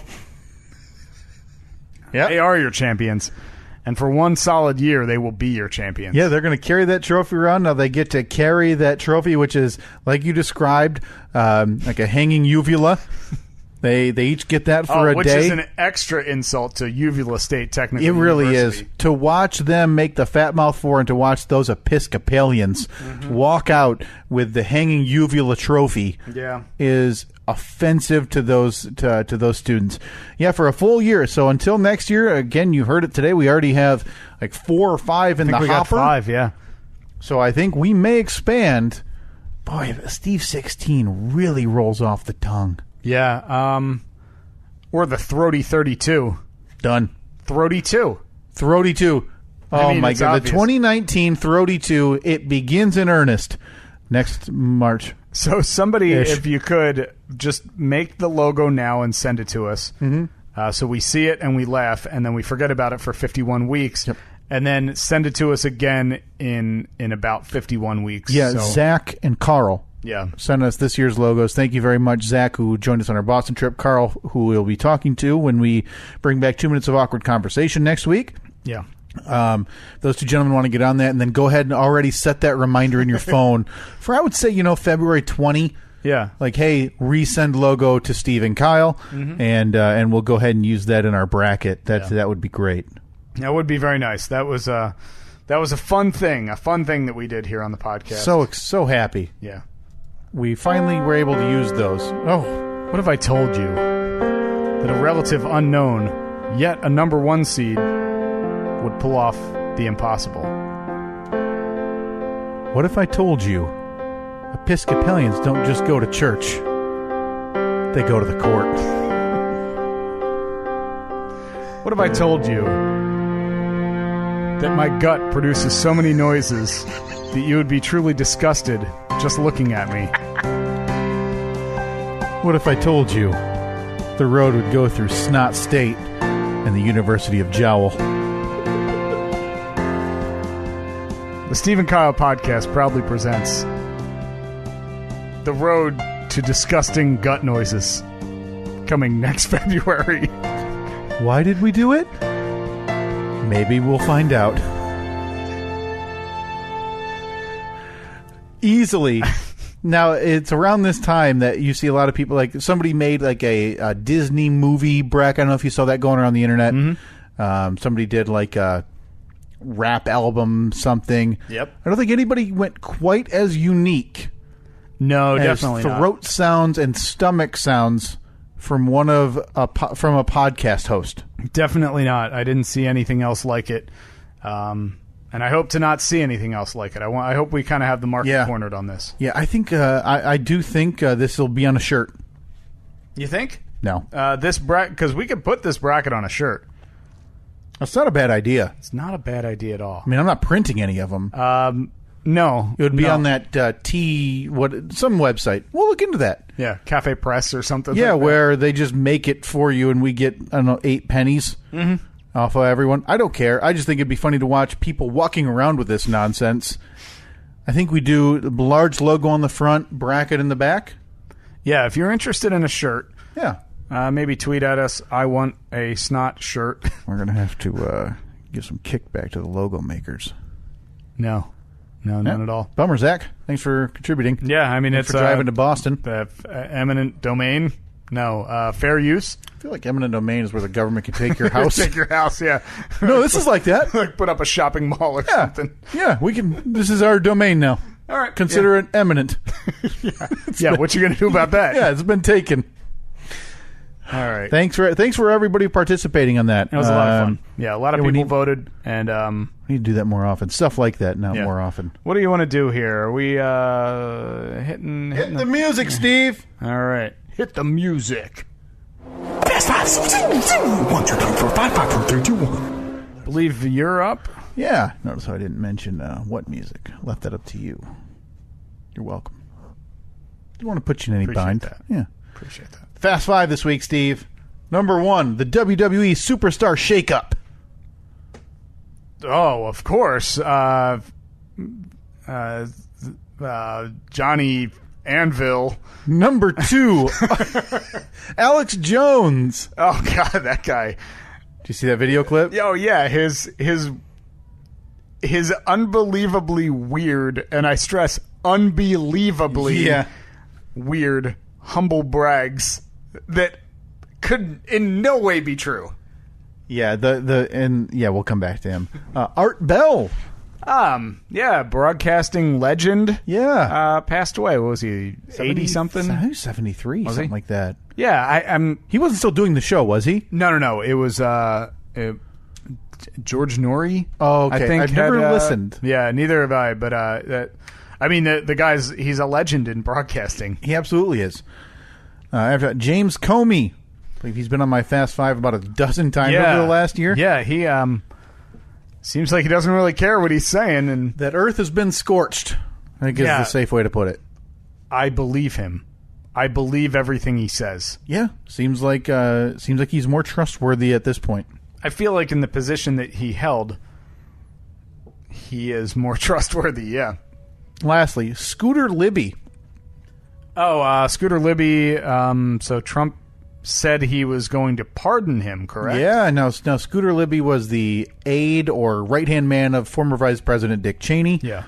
Who pardoned, didn't pardon, apologies, who revealed the name of an undercover CIA agent as what appears to be like a retort because somebody leaked something about the Iraq war, getting into it, whatever. It's like a lot of, I'm going to get him back and put somebody's life, Valerie Plame, in real danger as an undercover CIA agent. Yeah. Was sentenced to prison for that. I don't know what the official sentence was. So is he in prison? He was, yeah, I believe. Okay. And now pardoned by current President Trump. You know what, usually like a lot of these pardons, unless they're super like, it was my buddy and he got caught defrauding millions of people. Right. You know, a lot of them are goodwill moves, like, death row cases, things like that. Yeah. This one just screams political based and, hey, people being weird. investigated by Mueller, I'll pardon you too. So, yeah, it's ugly. Yeah. Very ugly. Weird look. Before that, James Comey plugging his new book. Yeah. What's his book called? James Comey's book. That new one. Yeah, he was on, did you watch any of that? He was on, what was it? No, I saw some clip. 2020. 2020 last I night. saw a couple of clips from 5-hour interview with George Stephanopoulos that they pared down for a 1-hour TV thing. 5 hours. They sat down and talked, yeah. There's a lot to talk about, but... Yeah. I mean, and I'm sure that it's... And that's probably still just scratching the surface. Yeah. And it seems like the main takeaways are kind of what we already knew.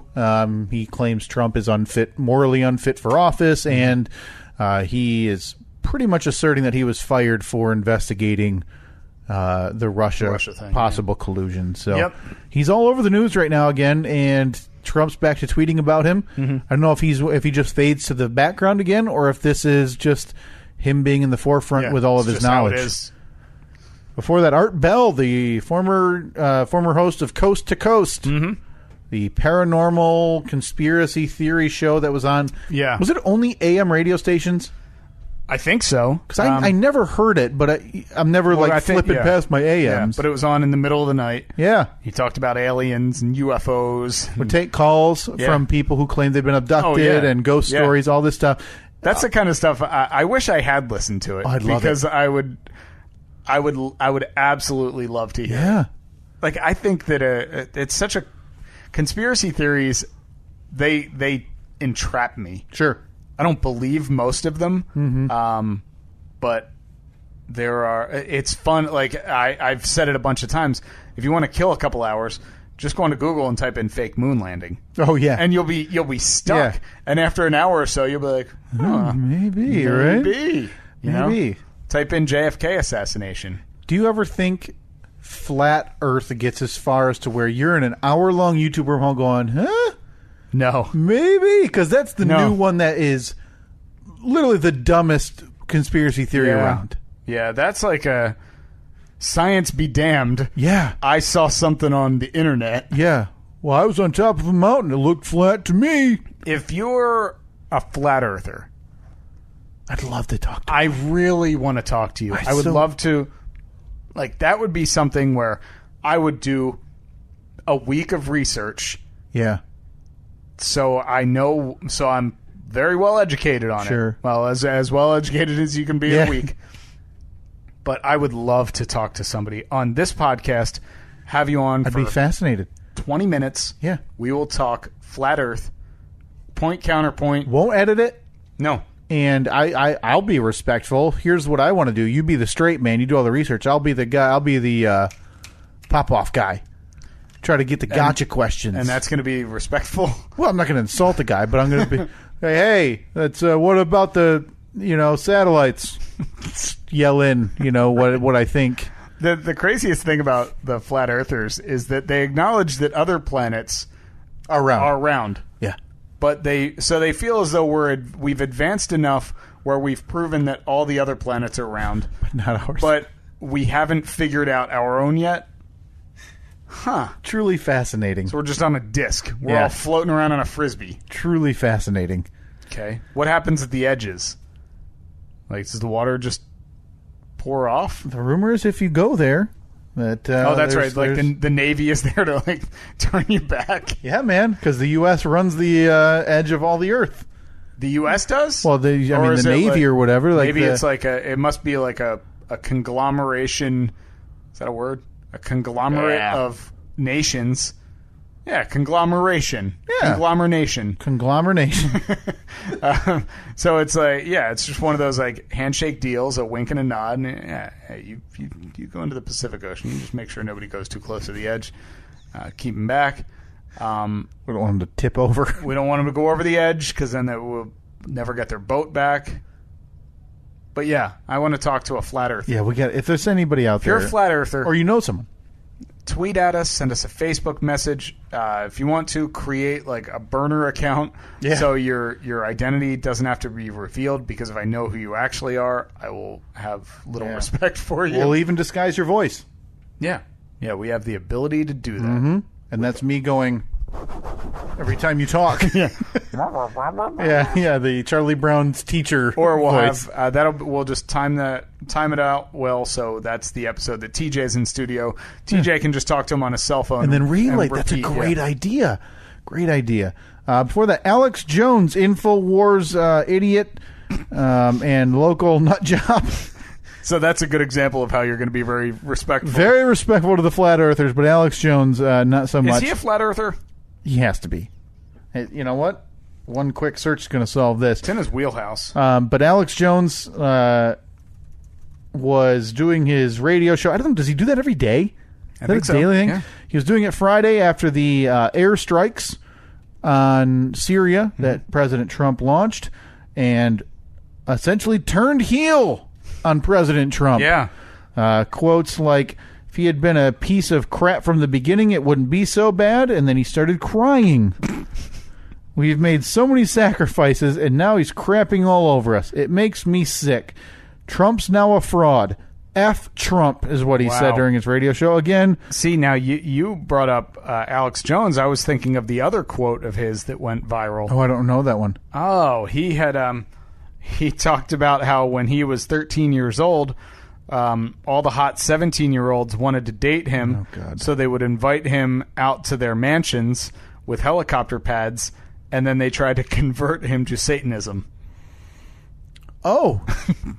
So he seems great. Yeah, so his lost in a lot of that is his humble brag that all the hot 17-year-olds wanted to date him, the 13-year-old. I wonder if that was like when he said a couple months ago that he had, when he was like 14, he had sex with like 50 women already. I wonder if he's still like a decade behind on child support. Yeah. He seems so normal. Does he? Yeah. And lastly, Stephen, and as I like to put at the top, the most important this week, the WWE Superstar Shakeup. Now, that's tonight and tomorrow, Again, live event, Monday Night Raw. Johnny Anvil is taking on Bruce Beefcake. So it's at the live event tonight and tomorrow night. Of course it is. Monday Night Raw, Tuesday Night SmackDown Live. We've got where's everybody? We've got Braun Strowman might be moving. The Intercontinental Champion Seth Rollins could be possibly switching to Tuesday. Brock Strongman. A lot happening there. Fast five. 1, 2, 3, 4, 5, 5, 4, 3, 2. All right, my fast five this week. Arlie Army.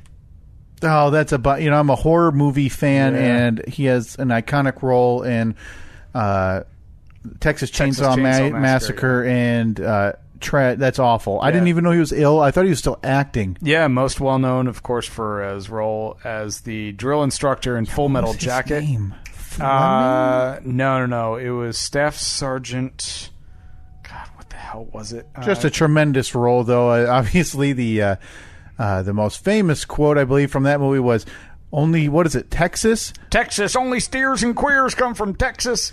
That's Arlie Ermy, best known for playing Sergeant Hartman in Full Metal Jacket. He was former military. You know what? Yeah. Doing this all wrong. Sorry. Yeah. Oh, boy. Yeah, we are out of our own, we're out of our league here. Okay, second, the Mackinac Bridge. Oh, we've got to get a piece. So there's an auction for, I think they're 1-ton pieces of the Mackinac Bridge, which is a national and state treasure and an icon of architecture and beauty, worldwide renowned. People take this bridge every day. They adore it. They go get their pictures taken off it. They jump off it. They jump off it. People take every bridge every day. Yeah. Okay, next, Cardi B. She's doing a lot of things lately. She's busy. Okay. Next, the yodeling kid. I'm not caught You're up. not up to speed on I saw a headline that there Walmart yodeling kid. Oh no! I saw there's a headline that a kid was yodeling at Coachella, but same kid. Oh well, we'll get back to that. Will we? We will. And finally, James Comey. Yeah, it's. I look forward to the headlines and stuff that come from him, but there still is the idea. I mean, he is a guy who he did sway the election. Well, now whether that was under the direction of somebody else or not to reopen this investigation into the Clinton emails, who knows? But then he was kind of held up as this star for the Democrats, because when he was fired and started coming out against Trump. But now it's like this weird swing back where it's like, well, never forget, James Comey's this, and he did that. It's like, just pick, man. Like, yeah. If you don't like the guy, don't like the guy. But if you're just going to like him because you think he's attacking Trump today, but, well, I'm not going to like him tomorrow. Come on. You're wasting everybody's time. All right. Enough about Comey. Time to get to the yodeling kid. Oh, boy. Cannot believe you have not seen this video that has gone viral. It went viral probably 2 weeks ago, maybe last week, of a kid, like a 12-year-old kid or so, yodeling in Walmart. Why? Lord, I don't know what I do. All I do is say, oh Lord, that last song did she said goodbye. Well,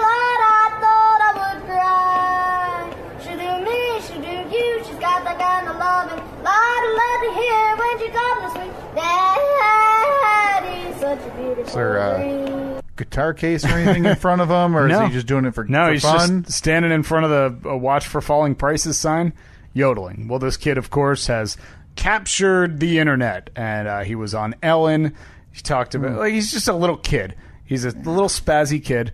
I turn around and leave. Talked about how his dream is to one day perform at the Grand Ole Opry. While Ellen pulled some strings, he performed, I think, on Saturday at the Grand Ole Opry. Like a Saturday night. Yeah. So I've never been, but do you buy a ticket to the Grand Ole Opry Yeah. with like a list of like, hey, I'm buying, Yes. you know, there's so-and-so and so-and-so there. So on the bill, was there Walmart yodeling kid like fourth down? I don't know because they have that's planned out months in advance because Annette and I were in Nashville 2 years ago and we knew, like, we booked our flights, booked our hotels a couple months in advance, and I knew that she wanted to go to the Grand Ole Opry, so I bought tickets for it months. I think I bought tickets in April for the show because we were there in July or August. Yeah. And I already knew who was going to be performing that night. So And yodeling kid from a price drop Walmart, sign yeah. wasn't there. Walmart yodeling kid, well, of course, he's been doing the rounds. Everybody's been interviewing Sure. him. And he performed at Coachella over the weekend. Wow, so nobody's dug in, found out that he's a Nazi or that No, his, I'm that sure. his mom hates Give it time, African Americans or... Yodeling kid, Coachella. Yeah, I saw he came out. Whose set was that during? Was that during a famous musician's set? Sure. While you looked it up, is there anything that sounds worse to you than Coachella? Like actually going to something like Coachella? I Bonnaroo? think that would appeal to like 22-year-old me a lot. Man, I would need to be 22 and love drugs All right, to be able to do that. Here's yodeling kid Mason Ramsey performing at Coachella.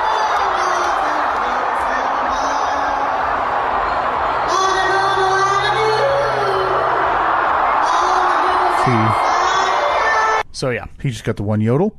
It's the exact same thing he was yeah. doing at Walmart. Yeah, that's all he's got.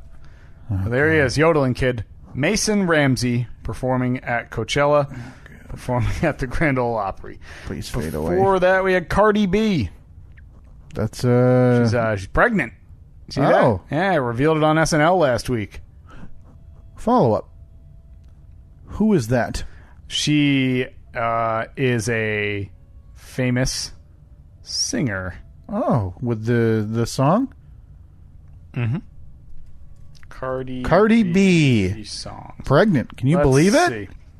Oh, of course. She went viral last year. I think that her first song was Bodak Yellow. Thought that was another rapper. Yeah, I think that it was like I don't even know what I think, but I know that another rapper has a similar sounding name. But yeah, apparently she's blowing up. She has like the most popular album now. She in the last like year, she is now the biggest thing in the world. Wow. Cardi B. Let's see. I want to hear what. Hit me. I with have never heard this song. I may have, but I don't I know. have purposely avoided this song. What is it? What's the title? Bodak Yellow. Oh, okay. That's the title of it. Oh wait, can we? Yeah, yeah. Good. Hey. They so good for me if they want to. Anytime. Say little you can with me if you It's gonna be some want editing work to. for you. Expensive. All right. Well, don't like that very much. That was Cardi B. 2 of the first 5 words were words we can, but we choose not to say on this podcast. Yeah, that worked out well. Thank you, Cardi B. Before that, we talked about the MacLeod Bridge. Listen, this state's your spiritual Mecca. Would that Yeah. be safe to say? no. You pray to Pray to the bridge. Pray to the I-beams. This beautiful architectural diamond is architectural diamond. Yeah, I was thinking of a way to put it that is super nice and generous because the Mackinac Bridge, renowned worldwide as the greatest suspension bridge to ever be suspended. Is it? Oh, absolutely, Steve. It's renowned worldwide as the greatest suspension bridge to ever be suspended. Yeah. To wear a Mackinac Bridge shirt to China, you'll have people coming up saying, I know that bridge. You worldwide, all around, Steve. Mm-hmm. The Mackinac Bridge is revered, and now there is the option to buy pieces of what they've replaced, I'm guessing? Yeah, it's pieces of the roadway because it's not a paved roadway for the suspension portion of it. Yeah. It's like a metal grate. Yep. Basically, like the same thing, similar to if you're walking down the street in the city and you walk over a grate on the sidewalk, that same, like, bar. Sure. It's like metal bars. Well, they're selling, I think they're 38 feet long by, like, 6 feet wide sections of the Mackinac Bridge for very cheap, $150 or so. I thought they were being bid on. Yeah, I think they're being auctioned off, but let's be honest. No one's going to spend that money. Okay. So you can... By no one, you mean the podcast, right? Because we're getting a piece of that. So we got to start selling some T-shirts. Yes, yeah. So we can buy those throat goblin shirts. Now, we talked about on the side gig today, I would consider buying a piece of it. If I could buy a 2 foot by 2 foot section of it yeah. and put it in my backyard as like the top grate on my fire pit, that would be cool. I think that would be really neat. But... what am I going to do with a 40-foot section of a bridge? What I'm seeing right here is the pieces are 5.5 by 38 feet, 5 inches deep. So we bring a friend of the show, Joe, up there with his welding gun. Is that what that is? Sure. Welding gun. We chop it into pieces. Well, welding puts metal together. It doesn't just burn through it? No. You'd have to bring a torch. Oh, he's got one of those like too, an right? oxyacetylene torch. So like one you buy at the store? Yeah. Okay. Yeah. So the three of us go up there and we shave off. Just slice off a piece of 5.5 by about 5? You think 5.5? We could do like a wall in the APS of just the Mackinac Bridge? Now we got to carry this thing down the steps. You have any idea? That's going to weigh like thousands of pounds. Oh, disagree. It's probably 50 pounds. Well, no, I know that the sections of bridge are a 38 by 5.5 foot section of bridge is 2,000 pounds. Oh, boy. Well, don't worry because your $160 starting bid is no longer acceptable. 7 items for sale. The cheapest one is $760. Good. The top bid, $1,220. These end for steel with for a lead vintage steel deck grating from the world-renowned, talked about all across the country, Mackinac Bridge. They've even got pictures. So it's world-renowned, but only talked about all across I don't know what they're country. saying in China, Steve. I don't speak that. But I'm saying you go around the country, say, hey, Mackinac Bridge. They go, yeah. And they know. Up high, bridge. Yeah. It's 60 years old, Steve. Each piece weighs about 2 tons. That's 5,000. Oh, 2 tons. Is that 5,000 pounds? 4,000 pounds. Yeah, a ton is 2,000 pounds. 4,000 pounds. So you figure if we slice it off, so it's just a 5 foot section of it. Basically, we're taking one eighth of it. Yeah. 1/8, 1/7 of it. We'll say 1/8 just to make it a little bit easier. So it's still going to weigh 250 pounds. Yeah, so you and me. Throw that into the Subaru. Carrying it down the steps. Yeah. And bolting it to the wall. I mean, we carried that bed down the old house. That is very true. So, yeah, you have to sign a hold harmless agreement because there's a lot of lead paint. And the seller, we got to, this might sway you. The seller agrees to cut the section into 2 shorter pieces for ease of shipping. Oh, good. So they'll cut it down into 20-foot sections. No. I think we can pick. So we just pick 5.5 by 5 feet, and then we drive off before getting the other 33 feet. Yeah, we just spin the trailer around. and then get the hell out of Dodge and leave 33 feet and about 3,750 pounds in the middle of the road. All right. Well, we will not be doing that. Can't wait to have it on the wall. First on the list was R. Lee Ermey. He served in Vietnam. Yep. He was honorably discharged, I believe, because of due to an injury of some kind. Gotcha. He served. He was going to be a technical advisor to Stanley Kubrick on Full Metal Jacket, and then he was just going to be the one saying, "No, see, in the military, you'd do it like this," or he would say that, or these people would do it this way. Well, he ended up being so good that they just said, "You're going to be the guy," and that's launched. Awesome. That launched a massive career. He appeared in over 60 different movies. Like you said, Texas Chainsaw Massacre, Full Metal Jacket. He was in, what was the one with Jack Black? God, what was that called? Saving Silverman. Oh, yeah. Yeah, a lot of roles. Obviously, I think if you're scratching your head going, I wonder who that is, you listen to him for 3 seconds and you know, I recognize that voice and that guy. He was in Apocalypse Now. He was a helicopter pilot in Apocalypse Now. Fantastic. Yeah, passed away, complications of pneumonia. Yeah, at only 72 or 74. Yeah, 74 years old. But here are some of his scenes from the movie Full Metal Jacket, the 1987 movie Full Metal Jacket. This is when this is like the opening scene when all of the recruits arrive at boot camp. Sure.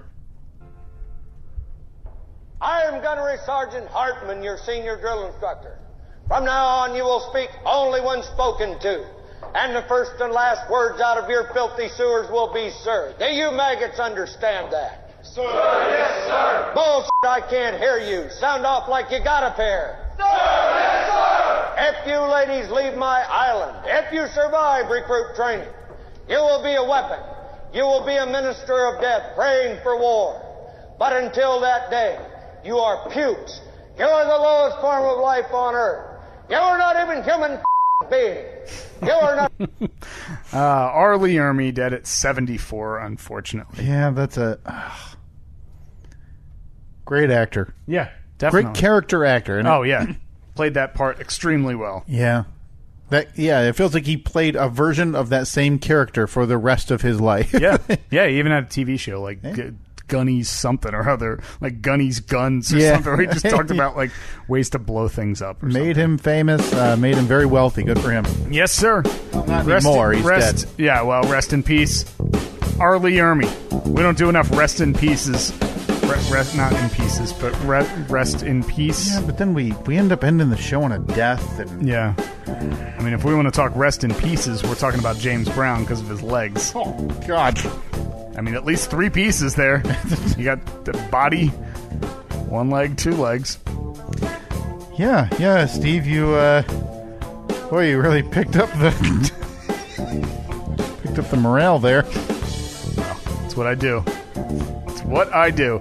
Hey, if you go to facebook.com/Steve Kyle or on Twitter @Steve Kyle, there's a bunch of different web holes that are going to be going up in the next couple of days. Yeah. One about is it going to be Halo Top or Ben and Jerry's? What was the other one we had about? I don't remember. Very good question. Well, we're going to peruse the show notes to figure out what was that. Huh. Oh, well, I mean, it's another loose end. What was it? Huh.